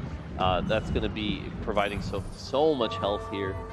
Looking at the standings, Zaza right now is another player that, again, we saw really needed like a top 3, and on this 4 loss streak, 19 health, you know, struggling to hit that Yone. And so we're going to see up against this Wolfie board, has that Akali earlier. You know, really kind of, yeah, still has that Akali with just the Infinity Edge, but the Poppy with some really strong front line here. Kiana just died. Kiana dying here might be a lot of trouble. The Poppy is doing so much. Oh, no. It's hammer time, and she is getting those resets in again and again. And Guthix being knocked out here in 8th. You were talking about Zaza, Mordog. The big thing I really hated on what I saw from Zaza's board was the Yone headliner with no items, and then the Yone 2 with the items. Because obviously he found them in like backwards order. It's just, that hurts. And once again, the Yorick chosen on the Yorick headliner on the board here. Didn't work out for Zaza earlier on. He's committing to it yet again. Has the Jhin here as a main DPS. It looks like with a Shojin.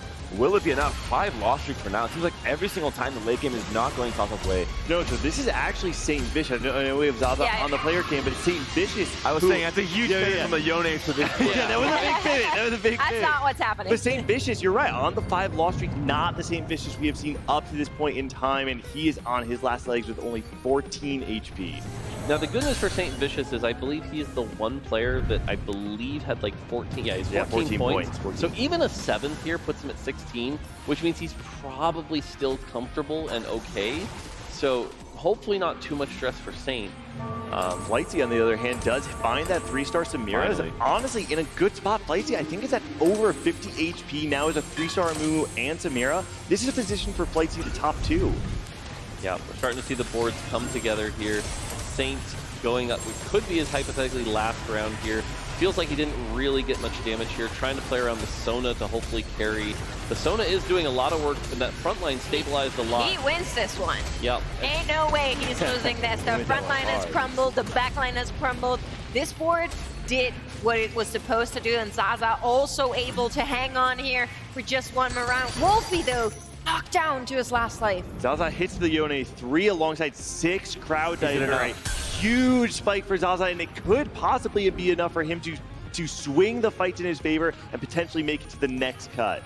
But the big thing with Yone, we were talking about this as well, is if that guy gets stunned, if he's caught out of position, that's your whole damage. That is the unit that you're relying on, and you cannot get him in trouble. We have seen so many times in just this heat alone that Zaza has the agency in his hands. Playing Yone Game 3, it's all positioning. This is going to come down to whether Zaza can play well enough to earn his spot into tomorrow.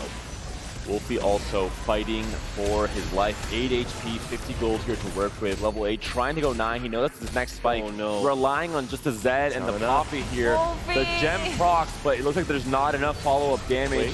The Poppy doing crazy things here, but not quite enough. The Karthus ult comes through, and Wolfie unfortunately taken down in what looks like 7th place in the end. Oh, you can see it on his face, but yeah, unfortunately that's probably going to knock Wolfie out, putting him at 11 points here.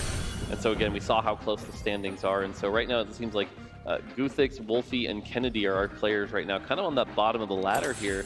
So everyone kind of fighting for that last spot right now. You know, Saint definitely looking like the most safe, probably going to be able to make it on. Vile's another one that's looking really safe here. So we'll have to see if it's going to be between Flightsy and you know, Zaza's Maybe Zaza, if he can, if Zaza gets get a big high crazy comeback, finish. yeah. Because his first and second game were all like in the middle of the field, 5, like 6, 5th, right? 6th. Yeah. He could still make it. Yeah, Gonna be seeing Turdman. Oh, like this one looks Oh, rough. no. Does have Ollie. a lot of tanking there in the front line, but what good does that do when your back line gets annihilated there? And he can feel it as well. The Blitzcrank trying to tank out what is possible, but everyone else is already gone. It's just the Blitzcrank and no one else on the field. You can see it on his face. Tardman knows what this loss means. Unfortunately, not going to be enough. Tardman going to be eliminated. It's starting to get really close though, because I know I shouldn't do math on broadcast. They always you know, say don't do that. But Kennedy, we know, was already really low, so it might be in like the 11s. Guthix, we saw it like 10 or 11. Wolfie, we saw it like 10 or 11. We could end up in a situation where like one of these 11s sneaks through on a tiebreaker. It's very possible. So we're getting to the point where it's so complicated, even I'm going to stop trying to like guess who makes it. Sure. Other than Saint looks pretty safe and Vile looks pretty safe. After that, it gets a little complicated. I respect it, Mort. I respect it. We're going to be seeing what they do. Saint Vicious, they're on literally nothing of health. A glimmer of health is what's left there. Vile looking much healthier. Does have the Zix in, has the Zona 2 in even. Lots of legendaries, the Lucian in the backline there as well, the Kiana. This board is coming together nicely. Yeah, it's coming together. There's a lot of room for improvement, and Vile's kind of in this interesting place where he has some econ, he has some resources to pivot, but the hard part about playing level 9 is that it is expensive. Saint Vicious, 1 HP and a dream, trying to survive, trying to guarantee he qualifies. He thinks he's pretty much already through, fighting up against his 3 crowd, 3 cost forward, Samira 3 online, the Urgot as well, but Samira by herself, I think she can't quite do it. There's just too many units to go through, unless, see one more cast. Unless Damage is not enough. Hangs on here. One more round for Saint Vicious. Fighting his way. Kennedy knocked out. He has made it to the top 4. He was already pretty safe before, but still, this is good. And I love for Vile the execution of the more traditional Endless Horde strategy with Jazz coming online. Also, once again, Endless Horde into a cybernetic augment is just such good synergy. Uplink coming through there as well. So many different Hodge slam with Idealism in his first augment pickup. So once again with Endless Hordes, really fitting all these augments in perfect synergy. We're now getting to the point where we're seeing a lot of really powerful comps come together, right? We're seeing the Endless Horde Cyber, like you talked about. We're seeing the 6 Crowd Diver, Yone 3. We're seeing the Freeze Company Country Reroll. Those are the 3 comps right now that really it's anyone's game, right? It's going to come down to small positioning differences, small itemization differences. I imagine Saint going 4th here. Yep, very close. So, like I said, it's those 3 comps now. Who can beat who? And oftentimes when we get in these situations, what happens is it becomes a bit of a paper, rock, scissors, right? Like one comp does well against the other, but not, the rest. And that can often make a difference on health, right? Oh, look at that Yone! Can Zaza actually do it after Claw being it one of out? the favorites in this lobby, potentially having some tough games in the first 2 games? Now this massive comeback off that Yone 3 coming online somewhere in stage 4. He might just need a straight up first, but I think he might be getting to that. Candle has been lit, man. He's going. He's going. I said I won't do any more math, so I'm not going to try to figure it out here. But I will say that Zaza, even with a third here, puts him at 13. And as far as the numbers I've been saying out loud, that is one of the higher numbers I've been saying out loud. That's so true.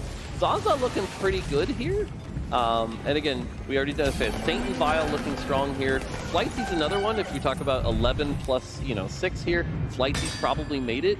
So it really just goes down to what is that last spot, and I think Zaza might be the favorite. Double items here is actually quite tough for Vile with the Endless Forge, but he has so many items to end already. On the flip side, it's actually quite nice for someone who's 3-starring multiple units on their board. Flightsy all of a sudden hits a significant spike, and what looked like what might have been a bleed out to a third is now a position where you can actually play for this top 2. 2 off of Vex as well. Yeah, a lot of this is going to come down to, again, that Yone, right? Every time we see the fight with the Yone, how quickly does it get taken down, or does it ramp up that lifesteal and go infinite, right? That's going to be a big thing here. The other thing we've talked about is, like, as far as headliner stats go, Country Samira, definitely one of the biggest, has that threes company as well. This is, like, one of those pinnacle comps that people talk about. So, this is going to be enough to get through. And I feel like the Endless Hordes especially, just having all these items spread around, it might be time for it to fall off. It does feel like the weakest of the 3 comps that are left. Yeah, hard for that comp to break through the 3-star Mumu. I really want to see this Flightsy versus Zaza matchup because I think there is going to be this kind of positioning dance, whether the Urgot and Samira can both target down that Yone and get it before it has that chance to ramp up. I think that's the big thing here is, will the Samira target the Yone first? If so, the fight could go Samira's way. If not, I think the Yone wins the fight.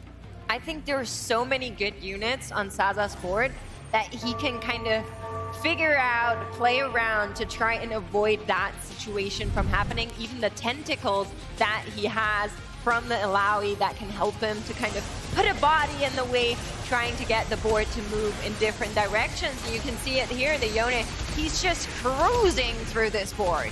And the Kiana doing so much. 3 items already spread. Massive, quick, decisive win there for Zaza. Vile, as you're mentioning, more finally falling off a tiny bit coming into this late game. Yeah, and like I said, every fight now on Zaza's board, you really just want to stare at that Yone, right? Because these are the Yones that I think, again, we talked about coming today. These are the Yones people were afraid of. Will it die very quickly, or will it not? And another one. Now the Vex 3, again, one of the counters can be Vex, but with the Quicksilver on the Yone, that becomes hard. Oftentimes a Yone with Quicksilver doesn't do enough damage. The one exception, 6 Crowd Diver. And so that's the thing that I think is giving Zaza the edge here. He's got the 6 Crowd Diver, he's got the Quicksilver, he's got some solid augments here. And so again, every fight, that's the thing to watch. That's such a great point, More. We talked about the front-loaded damage required sometimes for these Crowd Divers or Edgelords, and Crowd Diver is giving it to them. We see the Samira and the Urgot on the opposite side of the Yone, and I imagine that's going to give this Yone enough time to ramp up. We'll have to see how it plays out. Samira currently He's getting pinned down by this Amumu, though. That's true. He can't actually kill the Amumu. Doesn't have enough damage, and now the Urgot and Samira are on the Yone. The Vexal, it's the Vex. Watch the Vexal. And let's see, he's healing up though. The Vexal comes through, and Yone is down. And really the Amumu went into the position, kind of intercepted the Yone, and the Yone was stuck on the Amumu for way too long for how that fight ended up panning out. Yeah, the good news is, though, again, Vile going in third here. We know first stage third, that's looking really good. Zaza's going to get a second here. That might be enough points he needs here. And so it feels like kind of the top 4 of this lobby is probably our top 4. Flightsy kind of going on a victory lap here. 11 plus 7 or 8 is clearly going to be enough here.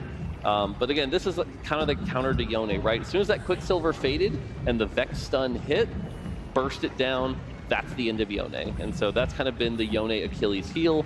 And so we're going into this final fight, but it feels like the Samira board right now, as long as we get a replay of that fight, and the fact that that Amumu 3 has so much health, might just be too much for the Yone to get through.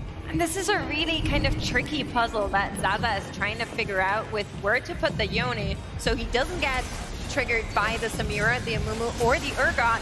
But this time around, Flightsy put all of them on the same side, trying to like outplay Zaza's positioning. I'm curious whether or not it is going to actually work out. But the Samira has targeted down that Yone instantly. Doesn't even need the Amumu to keep going here. And Flightsy is going to claim this one on game 3 of round 2 here at the TFT Vegas Open, getting that win in. Fantastic game from Flightsy. I want to give him credit. He was sitting on so much HP for the majority of the game, but opted to roll very heavily, increase the tempo, and found himself. Look at him.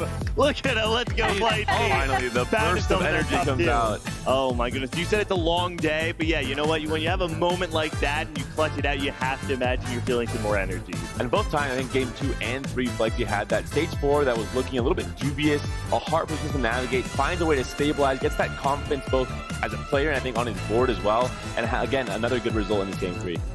Yeah, I mean, the big thing here is that Flightsy, you know, we kind of were like only talking about him a little bit here and there, but I think it comes out as the lobby winner here with like, I think 18, 19 points. So really strong performance here, kind of showing that he can compete with everybody else. He's been around the scene for a while, like you said, but maybe it's his time to shine and go, you know, as he heads into day 2, that's got to feel real good. That's the benefit of an open bracket tournament, right? There is this energy of any given Sunday, anybody can win. We're seeing it right now with someone like Flightsy, who many people may not actually have been considering as a favorite going to this lobby, but he says, you know what? I'm capable of winning this lobby, and I'm about to show you how I did it. All right, so we're going into the highlights here. We see again, playing that strong, you know, Ginsu's plus Shojin plus Hand of Justice. That's been a really good opener that a lot of people in the lobby leaned into here. Vile getting that endless hordes being so well, only backfiring a little at the end with the Scuttle Puddle, not giving the items. But overall, still getting a third here and allowing him to move on. I want to talk about Vile a bit. Ended up third, fell out a bit at the end there, but I think despite having being given kind of very strong starts in game 2 and 3, I think he really navigated them really well. He was able to continue spiking his board throughout the game, didn't fall off too early, and had 2 great results to close off this lobby. Yeah, on the flip side, you know, we did see players like Zaza have this kind of return to form, right? After the first 2 games, it did not go quite their way. He had the opportunity where he had the game in his hands, hit the Yone 3, hit this multi-threat AD board alongside the Zed, and was able to find himself in the top 2 until Flightsy took the win. Yeah, so we get a look at the boards here. We can finally see the points, by the way, here. Flightsy 19, Zaza 14, Vile 15, Saint 19 as well. So 2 19 players. Yeah. And like I said, our top 4 in the lobby is going to be the 4 that move on. So unfortunately for Wolfie, Kennedy, Tardman, and Guthix, that's going to be the end of their day. But hopefully they had a great time. And again, just Flightsy showing the power of that country reroll. Just such a strong board. Great positioning as well, although I don't think Samira was in the front row, but we can, you know, although I think that's inverse. But anyway, I was like, wait, you don't frontline Samira? That's not how that works. But again, also the fact that we're on Scuttle Puddle, look how many items there are, right? That's a fully itemized Urgot, Samira, Amumu, Thresh, you know, just so much. That's right. So, that's the benefit of having these 3-star carries. You're able to get more items on them. But we are ready with Makes and Flightsy for a post-game interview. Thank you so much, guys. And of course, I already said it, but congratulations again to winning not only round 2 in your lobby, but round 2 in your lobby on the main stage. That's amazing. Thank you. Thank you. I was very nervous. Yeah, I wonder, you know, a lot of the players are saying like, no, I'm not nervous. It's just loud and I'm distracted and I don't know how to think straight. But it does make you nervous to play here, doesn't it? Yeah, it does for sure. Usually I thought the big names would play on the mid stage. So whenever they added us on Discord and they're like, you're on the main stage, I'm like, oh yeah. And then I was just hoping to not go 8-8 on the main stage. So at least I did that. Yeah. At least you did that. You won!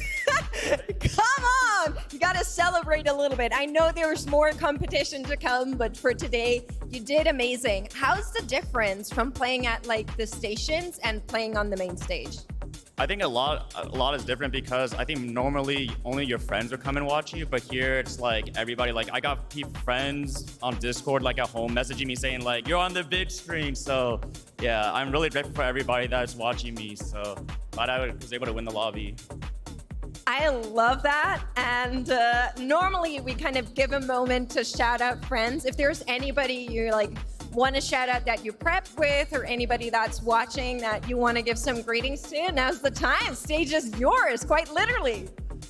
There's honestly too many people to name, but honestly, 07 to all of the people that got day one. So this one is for y'all. You're a real one. Thank you so much, Lightsy, and thank you guys for watching. We're going to go into a quick break, and we will be right back with the post-show.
Riot Mobile, new feature here. Let's go. Pretty cool.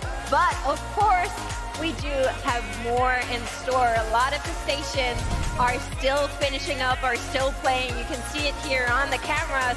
Players are still fighting to go to day 2. And we've been talking to players all day long, to viewers all day long. And one of the people that we did talk to is Crowan, who I'm sure we all know, but if you don't, he's an amazing caster from NA. So let's see what he has to say. All right, I'm here on the floor with an old man who decided to come out of retirement for one last ride. It's my normal co-commentator, Crowan. How has the event been for you so far? I mean, I saw you made it past the first rounds. You were popping off with some really good scores. How's it going? Definitely. Firstly, apologies, my voice is so dead. But no, it's been really good. I surprised myself going first, third, and then second in round number 1. And this round, I'm top 4, still 2 games in a row, so it's feeling pretty good. Hopefully I can close out for the next game, though. All right. we got to talk about this last game, Kron. You almost scammed a win with Annie reroll. Why are we playing Annie reroll still on this batch? Literally, Annie headliner showed up in my shop, game number 1, and I had 5 Annies on 2-1. So I'm like, okay, it's emo Annie, I gotta click it, right?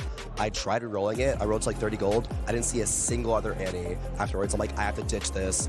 Oh well, I scammed a 4th. Oh, like, we take those, right?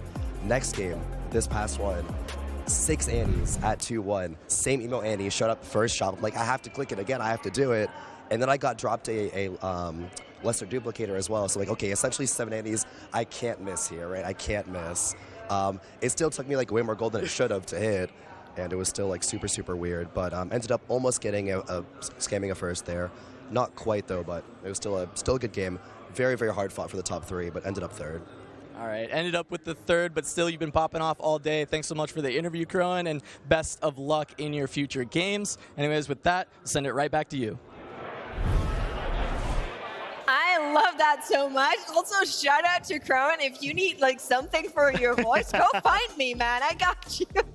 That voice was raspy. Listen, I think it's so easy to see the games that are happening on the feature station and kind of forget that even at this part of the tournament, there are 31 other setups in this space where they have matches that are just as hype as this one, right? And that is the magic of having a 512-person LAN event. Yeah, for sure. I mean, you can't track all the stories. That's basically impossible. But everyone's got their kind of like people they came with, their people they're rooting for. And that's been the neat thing, right? Is like watching your favorite streamer or your friend group or things like that and kind of rooting for them. And you get to follow that story. And I know even at home, we have like 8 streams or something up and running. So everyone can follow who they're looking for, even if they're not watching, you know, the main stream or anything like that. So there's just so much going on.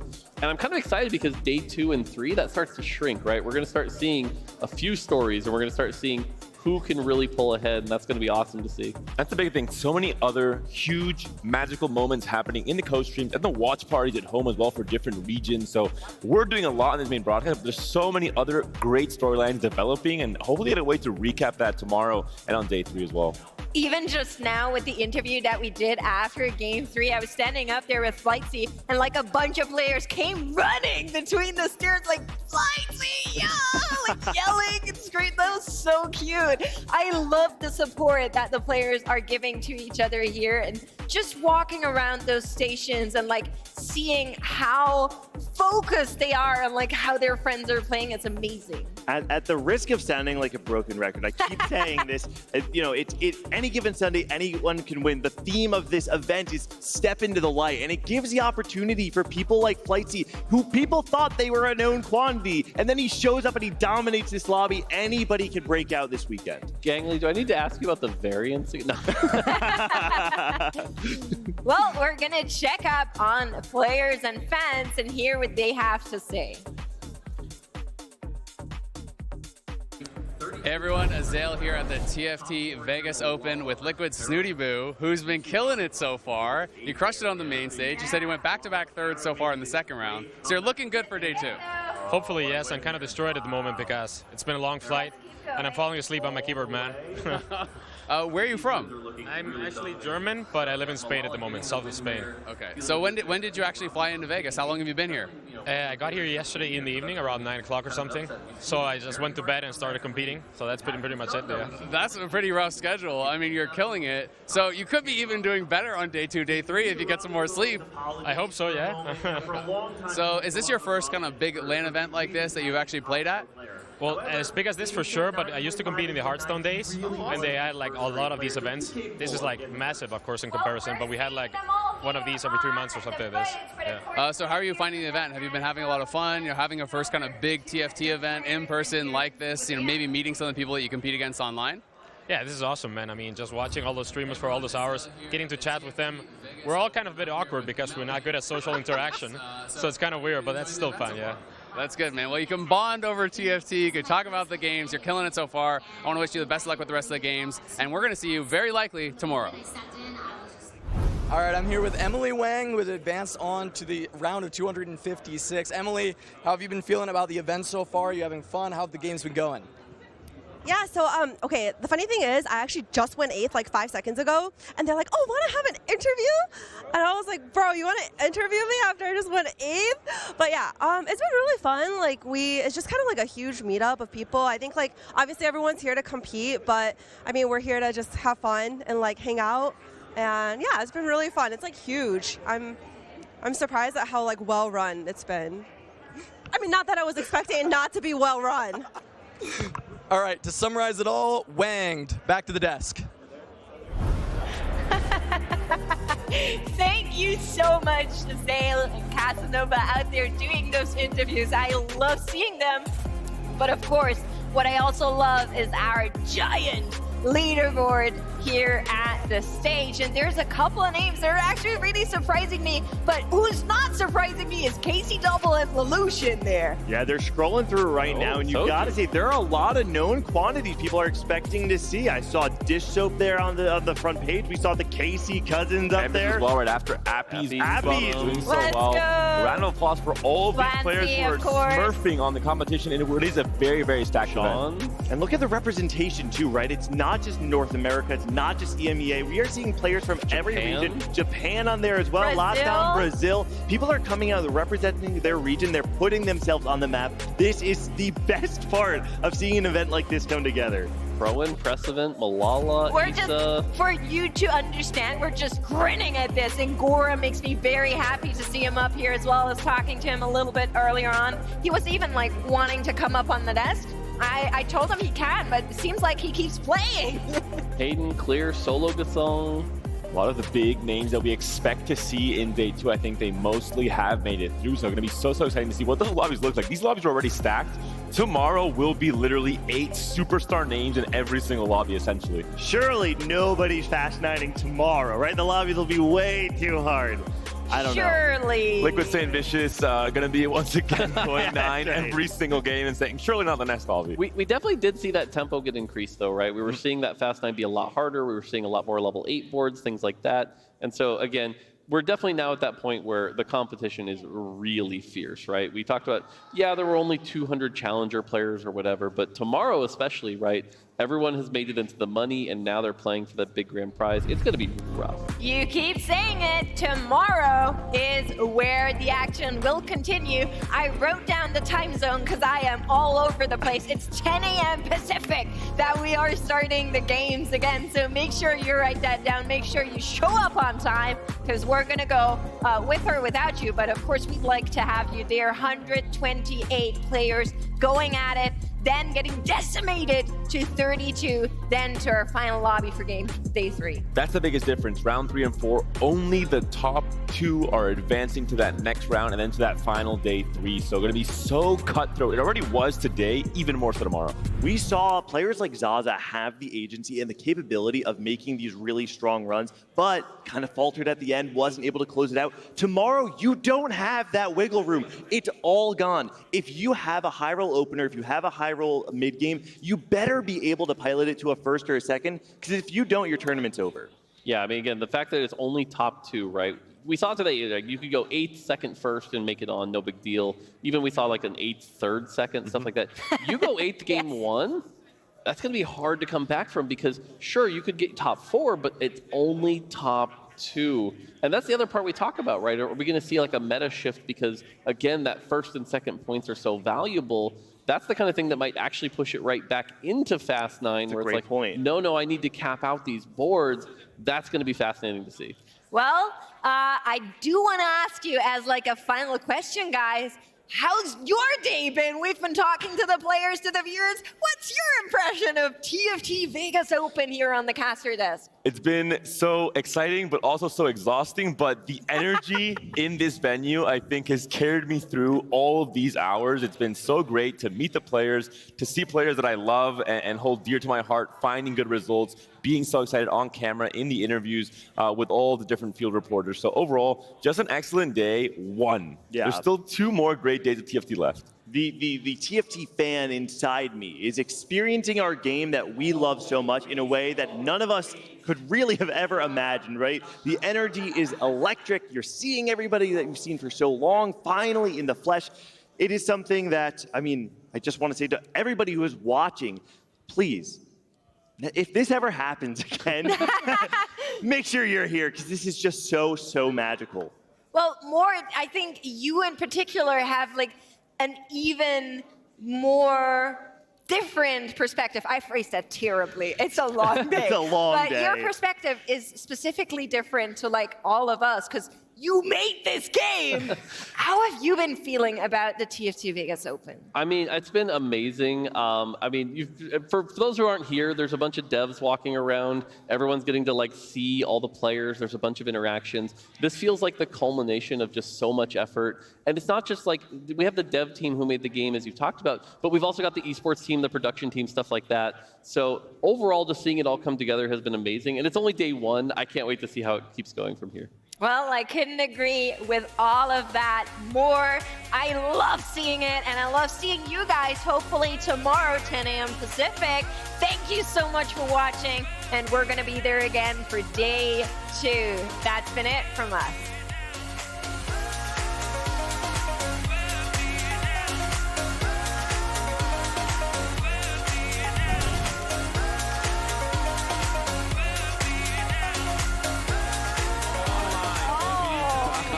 This is arguably the strongest chosen in the game. Brandini, who's fighting for their life, but I'm not sure if it's going to be enough. The Ari one by one kicking off the units so high, single target DPS. So look at this board. Don't talk to me or my son or his son ever again. He's just gonna spot. This Playing so much time for his backline. The point where Ambi actually loses that streak. Snooty Sport with the recombobulator is pretty strong, but this front line just doesn't falter. Okay, I eat my words. That'll be the interesting thing about this Vegas format, right? Is who were the upsets, who were the underdogs that were able to... Oh! And there's... That is it. Yeah, well, we're going to get into game number 1 of Heat 2 here. The country board is just too much. The Jhin is ramping up. It's got the extra turrets on the backline. Here comes damage, but there's so much left alive, so the Urgot is down. Is the Mirror gonna cap? You're gonna cap! There you go! Stays alive! It's so big! Spectacle. What jungler is next pick? Nobody took it. Nobody denied him. Just gets a free pawn. Wow. You're wrong. No way. Once again, we have a Twisted Fate fighting up against it. The Nami bubble. She did it again! Nami She keep getting away with it! And that's actually the way you need to win this fight. She's been stuck on tentacles multiple times, but now Kane gets into the back line and just destroys everything. St. Vicious has just gotten way too strong, and he's going to find a first place to cap this off. And I'm really curious to see where we're headed. You watch Wolfie right now. This man is deep in thought, and he is conflicted, right? He's looking around. He's not exactly sure when to pop this tome. It's something that's so special about being on lane, that you can see the players actually struggling with their decisions and figuring out how to navigate these moments in the game. Yeah, even if we get, you know... Oh, big reaction there from Cartman. Oh, wait. And he's gonna win! He's bopping now. Target goes back into the front line instead of onto that Karthus, but now I don't think that Zed can do the 1v3. Clutch kills on the Akali and the Karthus. Look at him go! Those are some hooks! Wait a second, is doing a lot. Wait a second!